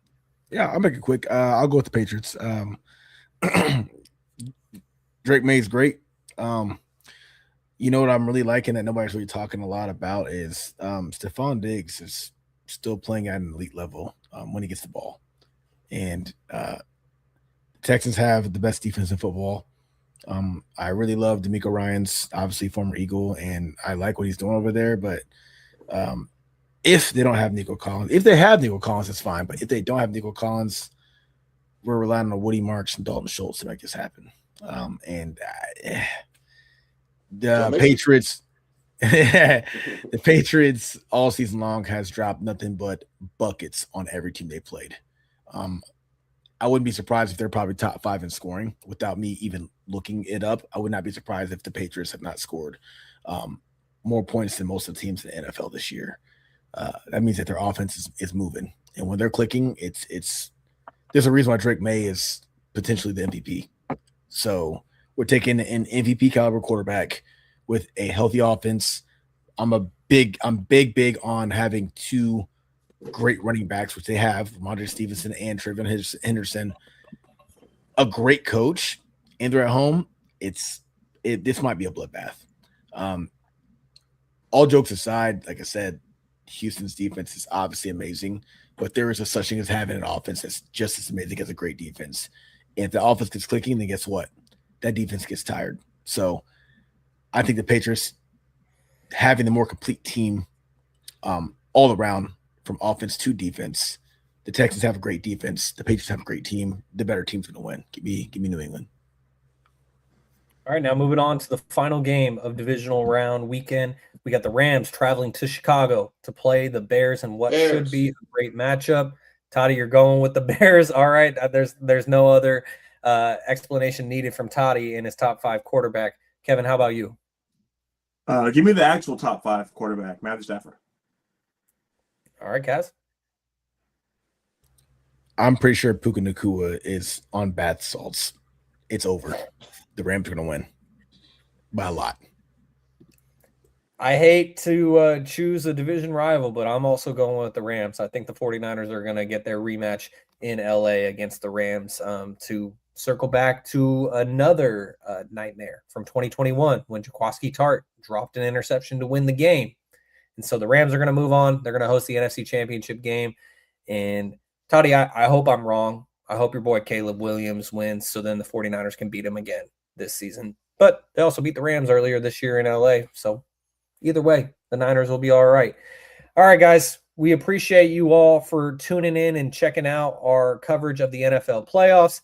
Kaz, we know you are an expert when it comes to the NFL, and so we appreciate you for joining us as always. And sincerely, thank you for taking your licks and just owning it. I appreciate that and much respect. Yeah, calling me an expert's crazy. I'm getting drugged on YouTube Shorts, on TikTok. I'm getting fucking drugged, okay? My Facebook is terrible. My Snapchat is terrible. My phone has never been more hot than it's ever been in its fucking life. My phone is randomly shut off today. Yo, hey, I gotta hold you. I'm glad I blacked out because I woke up at 5 a.m. like, what the fuck happened?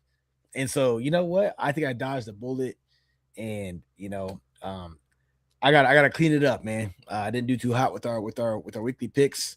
Every year, it's like my worst year yet.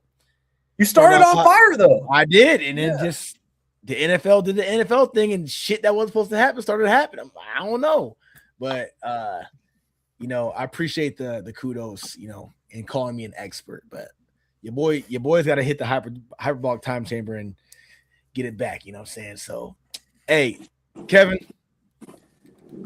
Hey, they'll be same couch, brother. Here soon. Hey, same couch. We'll keep the seats warm for them. Maybe we'll get a kids table, buy a kids table, put them at that. You know what I'm saying? We get the couch. We'll be on the couch comfy, but they'll be right there. So let them have this little 6-7 days of whatever the fuck you want to call this. You know what it is. Defending Super Bowl champs. We got 2 in our relevant life. 2 in the last 8 years. We still have a dynasty. Kevin Patullo's gone. We know what's coming here soon. Toddy, you don't want to believe it, brother, but you know what it is. You don't want to. You know what it is. I look at your goddamn square every fucking podcast. I'm like, I know he's hearing me. He don't want to admit it. I know he's hearing me though. So yeah. So hey, good luck to you guys though, Niners. If y'all get it done, shit, y'all get it done. It is what it is. But yeah, good luck, man. Good luck. Appreciate you, Kaz. Thank you as always. All right, fellas. So now as Toddy, we continue, we've been on the podcast with Shaun for 3 years and we've never been called experts.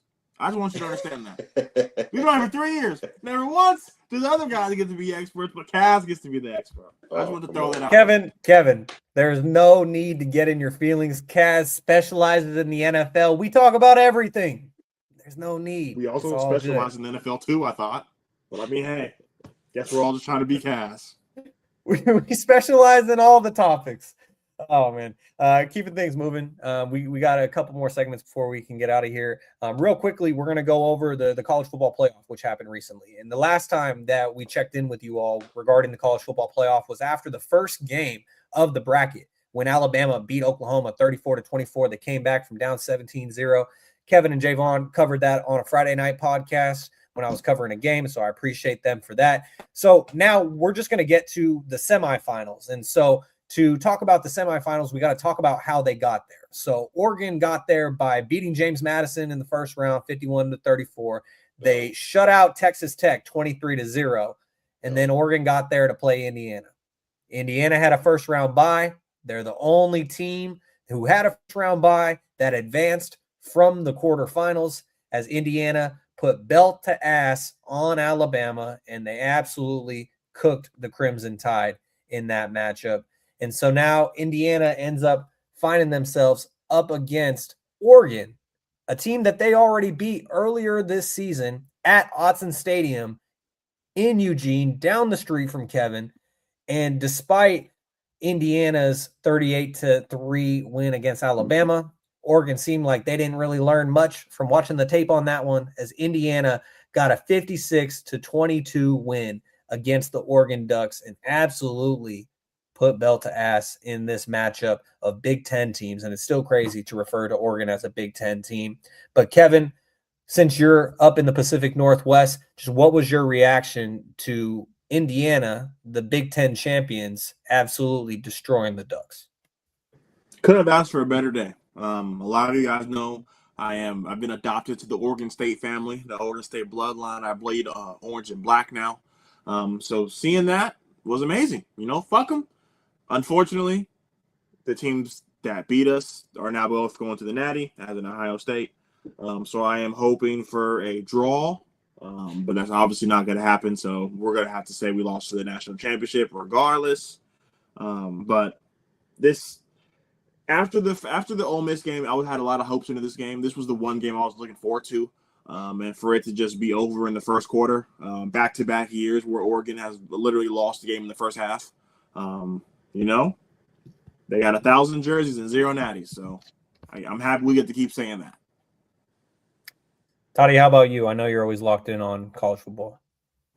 I think what Kurt Signe has been doing in the past 2 years with this Indiana franchise is probably one of the greatest college football stories ever. If you look at it from he literally got there 2 years ago, and now since the transfer portal and NIL era has allowed teams to basically change their roster overnight, and you could go from worst to first or worst to a playoff team in the span of a couple of months, really. And what Kirk Cignetti is able to do, what usually takes a franchise or a program 5-6 years, he's done it in 2, and now he's in the national championship game. It doesn't surprise me now. You hear reports coming out that Mark Cuban is a donor, is a booster for this Indiana program. And big pockets, deep pockets. Yeah, a lot of people do not know that Mark Cuban graduated from Indiana, so he's going to spend the check. He's going to spend whatever it costs, and you can see in the portal that they're already making moves as they are on their way to the national championship. As far as the game goes, it was pretty much over in the first play of the game. As Dante Moore threw a pick 6 to start the game off. Oregon ended up responding with their own touchdown. I was like, hey, maybe they might be able to make some things happen. Nope. Indiana was pretty much able to control the game, control the line of scrimmage. Just the way that they pounce on you early on in the game and just don't really allow you to do much. It showed, obviously, last game in the Rose Bowl against Alabama. They started off slow in that game, but in this game, they never really let up off the gas. And I think Cignetti's trying to send a message to these power programs like Alabama and Oregon, like, we're going to beat the shit out of you. We're going to try and embarrass you. We're going to pants you in front of everybody. And I think that's kind of what he's been trying to do with just how these games are ended, because these games are over pretty early on. And I think he's trying to relay the message to the rest of the college football world, like, Indiana's a real program, and we're not going to let up no matter who you are. And I think just going into this game, this championship game coming up, it's going to be tough to pick against them. Still don't know who I'm going to pick, but Indiana is just – and the way how they pack these stadiums, these Indiana fans travel everywhere. They've been waiting all their lives for this. Yeah, they've never been able to, like, root for their football team. So, I mean, we all know them for a powerhouse basketball program. And for them to be able to show pride in their football program is insane. And they packed the stadium out. And I think the forecast is looking like inside of the Miami Stadium, it's going to be mainly Indiana fans. Crazy. Absolutely crazy, because that's technically where the Hurricanes play their home games. And now getting to those Hurricanes, for them to get to the semifinals, they had to beat the Texas A&M Aggies at Kyle Field with the 12th man roaring. And in my opinion, the Aggie fans are the superior 12th man in football. Nevertheless, you have Miami go there and they beat the Aggies 10-3. They hold a quarterback in Marcel Reed, who is dynamic, to only 3 points in creating so many mistakes. The Hurricanes win 10-3. Then Miami matches up against the reigning, I was about to say Super Bowl. I'm so used to giving the Eagles their respect. Miami matches up against the reigning national champion, the Ohio State Buckeyes. And they made the Buckeyes look normal. They put so much pressure on Julian Tati. I don't know if I'd say belt the ass, because they won by 10 points. They won by 10 points. But give credit to Miami because it's due. Kevin and I, as diehard Buckeyes fans, we got to kind of skip over this one, and we didn't have to go in depth on it. So we kind of got helped out on that one. But Miami beats the Buckeyes 24-14 in Dallas in the Cotton Bowl. And then Miami goes on to play Ole Miss in the semifinals. For Ole Miss to get there, they beat the shit out of Tulane in the first round. Tulane should have never been there. They beat them 41-10. Then they go on to beat Georgia, who had a first-round bye. They beat them 39-34 in the Sugar Bowl. That was a tremendous game, considering that the rest of the quarterfinal round wasn't really that great.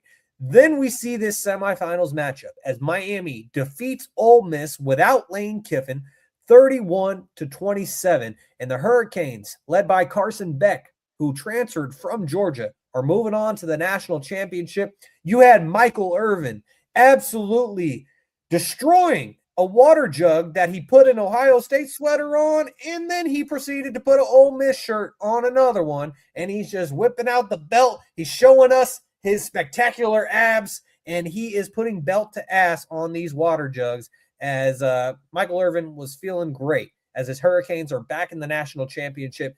So, Kevin, I'm tossing it to you. What was your reaction to Miami beating Ole Miss 31-27 on Thursday night? They did everything in their power to let Ole Miss come back and win that game. They got away early, and Ole Miss just didn't give up. They are literally fighting. It's Ole Miss against the world. When your head coach leaves right before the playoffs, taking half of the staff, they didn't have their running back or tight ends coach because they're going to LSU. So a lot of everyone's been kind of 1 foot, 1 out, and Trinidad Chambers has balled the fuck out. Chambliss, sorry. All good. I know that he didn't get his eligibility for the next season, but I don't know why the fuck he wanted to go back to school. This quarterback class is subpar. After I don't think Dante Moore is going to go, so it's after Fernando Mendoza. It's a huge drop. So this is Shambles can get in there and be the second quarterback drafted, and if Dante Moore does go out, I don't think it's crazy to say he's better than Ty Simpson and Carson Beck. So there's a lot of controversy after the first two quarterbacks come off the board. It's kind of dependent on the team base. Carson Beck's injury prone. Ty Simpson had a lot of injuries this year in shambles. You know, you can say maybe he's a 1-year wonder, but he's played really well. And I was rooting for Ole Miss the whole game. And they had a shot even down to the end. They needed 70 yards, and he took them down 40 yards with 10 seconds, 13 seconds. And then they had a chance to win at the end. So Ole Miss, you had a hell of a season. No matter, how it plays out, you guys had a hell of a season and you won more than anyone expected to win. So to go this far without Lane Kiffin shows a lot. Toddy, what was your reaction to this one? Yeah, I thought Ole Miss started out slow in this game. Miami, or not started out slow. It was very back and forth. Chambliss was playing really well throughout this whole entire playoffs. I don't think he really. I think the reason why he signed that NIL deal because he didn't know that he was going to go on this generational run that he went on in the playoffs. And then for him to kind of have the game that he did prior, beating Georgia, they probably should have beat Georgia early on in the year. Kind of let the game get away from them. They're in Athens. I do believe this Miami team is extremely, extremely talented on both sides of the ball. We could look at the lines of scrimmage, the O-line and the D-line. It's just they have a lot of guys who are way more talented than you.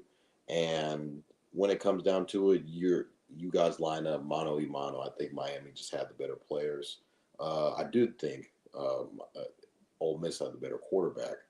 And Keywan Lacey had a really long run. I think it was like a 75-yard touchdown run. Ended up pulling his hamstring and was out for a good chunk of this game, which did affect the way that Ole Miss was able to call their offensive plays. And when he ended up coming back, he did look a little bit hobbled, not the same going forward. But those last couple of drives, Chambliss basically led a game-winning drive to put his team ahead to potentially win the game was marvelous. Carson Beck, as cool as the other side of the pillow, as Stuart Scott would say, led his team right down the field using his legs a lot in this playoff, which he's not really known for.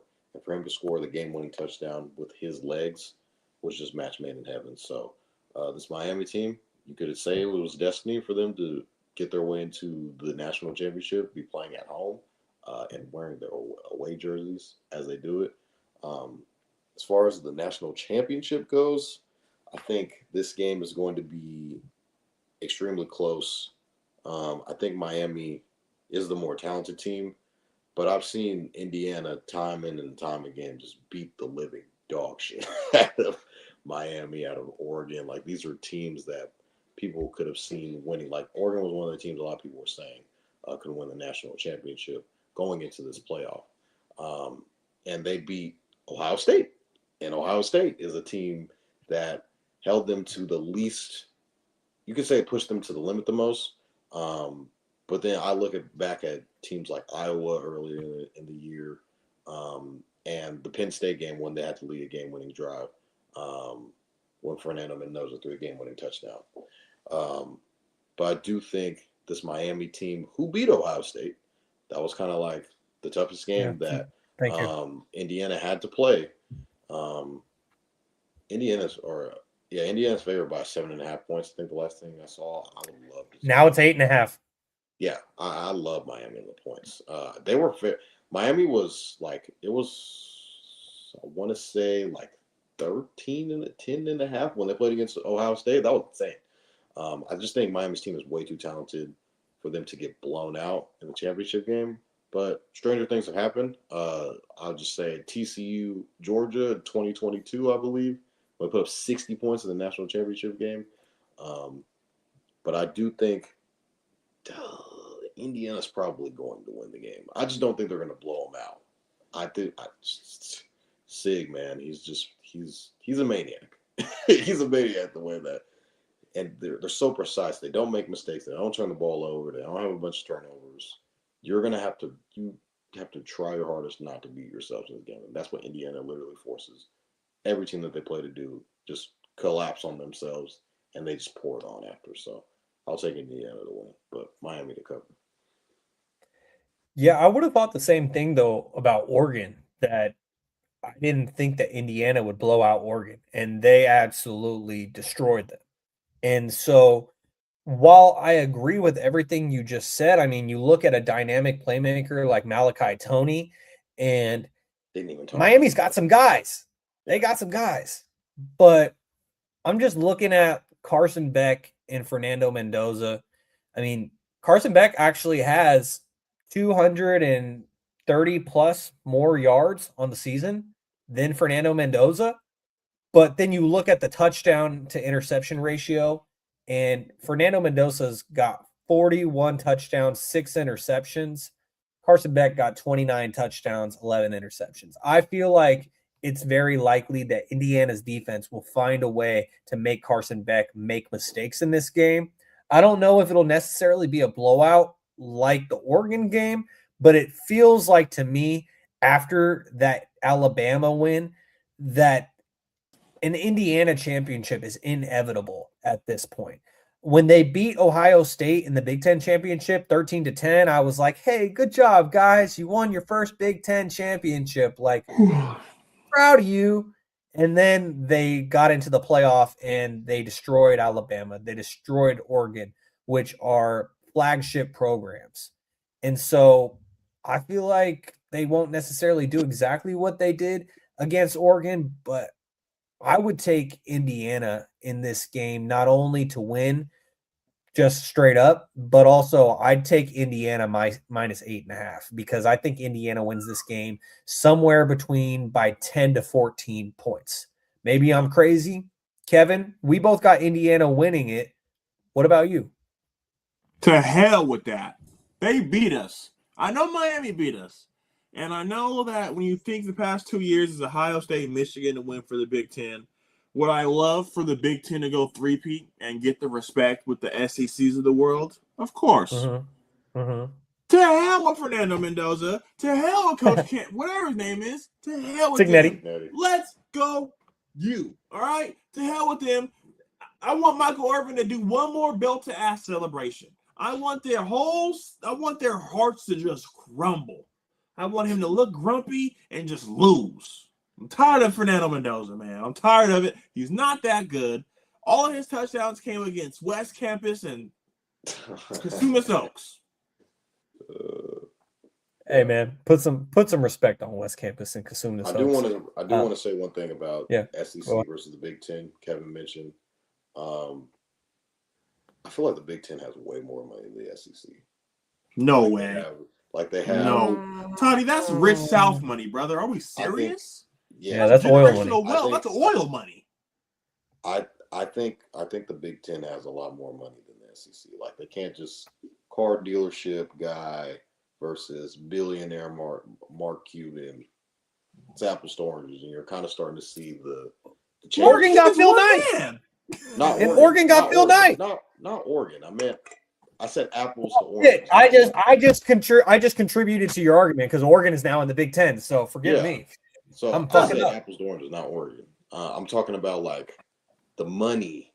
I feel like is a lot more spread out than in the SEC, where it's like, all right, well, we'll give you 20 racks. So what you're saying is the SEC is more top heavy, but the Big Ten has more schools with more money.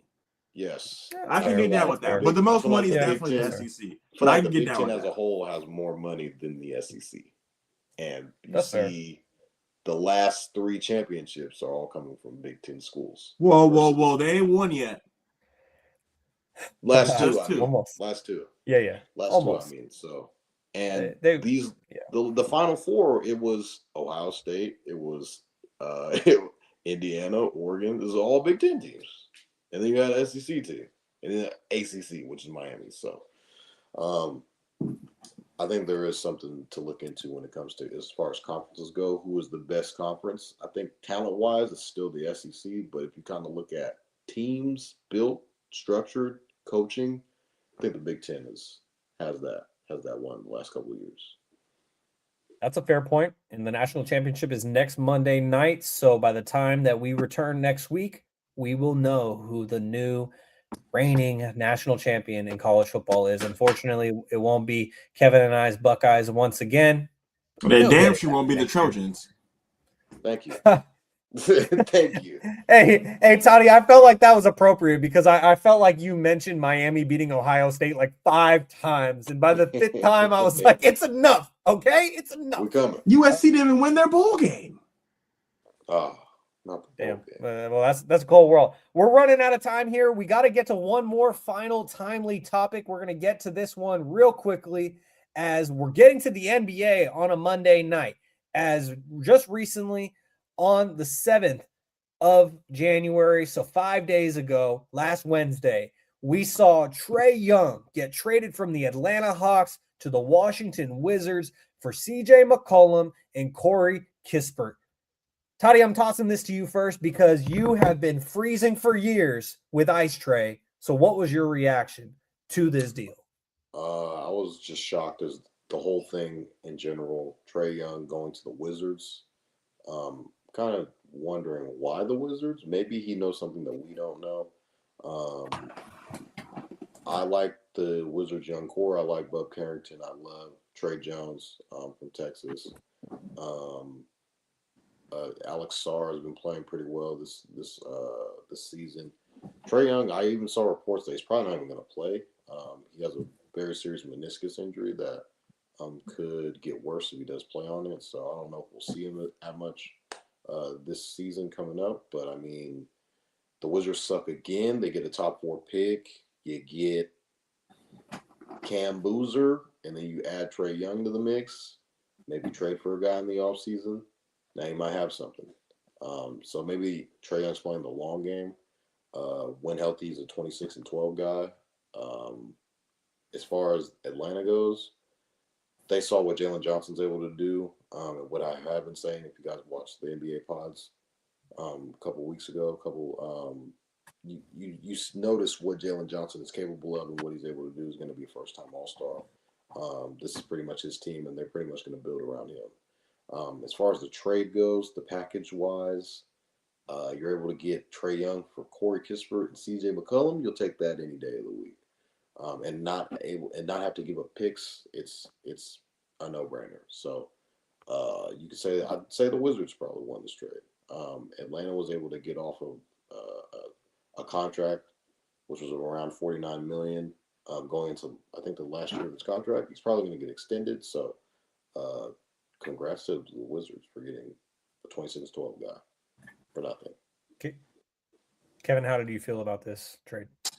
I definitely feel like the Wizards won, especially because we heard a lot of news that the Hawks were going to try to go get Anthony Davis, and now that he's hurt again, I feel like this kind of put a wrench in their plans. And I saw a tweet that they were like, what if the Wizards just don't re-sign him and let him walk? Like, they didn't lose anything. They traded expiring for expiring. They got to keep their first-round pick. So if they get a top 3 pick and you could get opportunity to bring in a guard like Mikael Brown or Darren Peterson, are you really going to take the ball out of their hands to put it in Trae Young's hands, who's shown that he's not a defender and he can't win? So there's a lot of ways this can work out. The Wizards can let him walk is what you're saying. Yeah, I mean, they didn't lose anything for him. They didn't lose anything. They traded him for a bag of dicks. Like, my wife loves CJ McCollum and Corey Kispert. You know, he's a good shooter. But I both don't think they really play in that rotation. So it's like, what are they going to do? They're going to trade Chris Middleton and get more of nothing. They're paving ways for these young guys to play. And bringing in a Trae Young puts a halt in their development. So I don't really know how it plays out for the Wizards. They're currently fighting for a top 1 pick. So I feel like they're going to hold off on signing him. But like I said, like Toddy said, why the Wizards? You know, Trae Young said I want to go to the Wizards. So maybe they have the most cap space to sign him, or, you know, who knows? But I don't think Trae Young is going to play a game this year. And that just goes to show they don't really want him to play because they want to tank. So will say that everything you said, Kevin, hit the nail on the head, that given what they gave up for Trae, that, yeah, in a hypothetical scenario, they could let him walk and it really wouldn't be that big of a deal in terms of lost assets. But the Wizards are going to build their franchise around Trae Young now because of the general manager that they have in place. I don't know his name off the top of my head, but like, he watched Trae play at Oklahoma. He has been like a confidant of Trae Young, and they have been close for years. And that's part of why Trae Young said, I want to go to the Wizards. Everyone was saying, why do you want to go to the Washington Wizards? It's because of that relationship. And Trae also sees what they are building in DC. And so credit to the Wizards for making this deal. Yeah, Will Dawkins. Thank you, Toddy. I appreciate you researching that for me. And one final thing that I got two last things to say before we get up out of here and I read the intro because it's getting really late. But I wanted to give credit to Kevin as well and give him the kudos that he deserves, because Kevin, just as much as Kaz, you took your licks. You always take your licks. You talk your shit, but then you take your licks. And I really respect that, because if you only talked but you couldn't take it back, then it's like, stop talking. But for the fact that you always take it on the chin, I respect that a lot, Kevin. And it helps me tolerate when you're going at us, because I'm like, all right, well, he'll be able to deal with it when it's our turn as well. And so salute to you, Kevin. I appreciate you for being here on a Am I an expert? Monday. You're an expert. Toddy's an expert. You're an expert. We made Eagles it, expert. This took an extra 45 minutes, but we made it. You're an expert sure too, did. Sean. All right, we got to get I appreciate it. well. Thank you. I appreciate it. You know, and the last thing I wanted to say is that the Dolphins fired Mike McDaniel this past week. Come on home, Mike. The Eagles, they will treat you terribly. Come on home. Bring it back. Kubiak's going to get hired somewhere. Come on home. We saw how well it worked out for Robert Saleh. Hey, like I told you, Toddy, I prefer anybody over Kevin Tula. I just need someone who's called plays before. That's it. That's the bare minimum. You have to have coached in NFL calling plays. We didn't have time to talk about Mike McDaniel because we had so many other things to talk about, and he didn't make it in time to fit into our segment from last week about the other 5 coaches that were fired. But I just wanted to mention that and say, come on home, Mike. We appreciate you. Come on back to Santa Clara. But that's going to do it for episode 175 of Stats Over Politics. Make sure to give us a like on YouTube. Helps us a lot. And if you enjoyed the podcast, hit subscribe to get notifications when we go live. I'm already putting up the 5 for 5 stars because I'm tired. Follow us on Instagram and TikTok at Stats Over Politics and on X at Stats Over Politics. Make sure to subscribe, rate, and review on all podcast platforms. And here it is. If you're enjoying the show, give us those 5 stars. We do really appreciate it. As you guys have been tuned in to episode 175 of Stats Over Politics for my guys, Jaevon, Toddy, Kevin Dent, Kaz Johnson, Alex Dent, and Gary Singh. I've been your host, Sean Holko. Thank you for tuning in, and we will see you next Monday or next week on another episode of Stats Over Politics. Peace.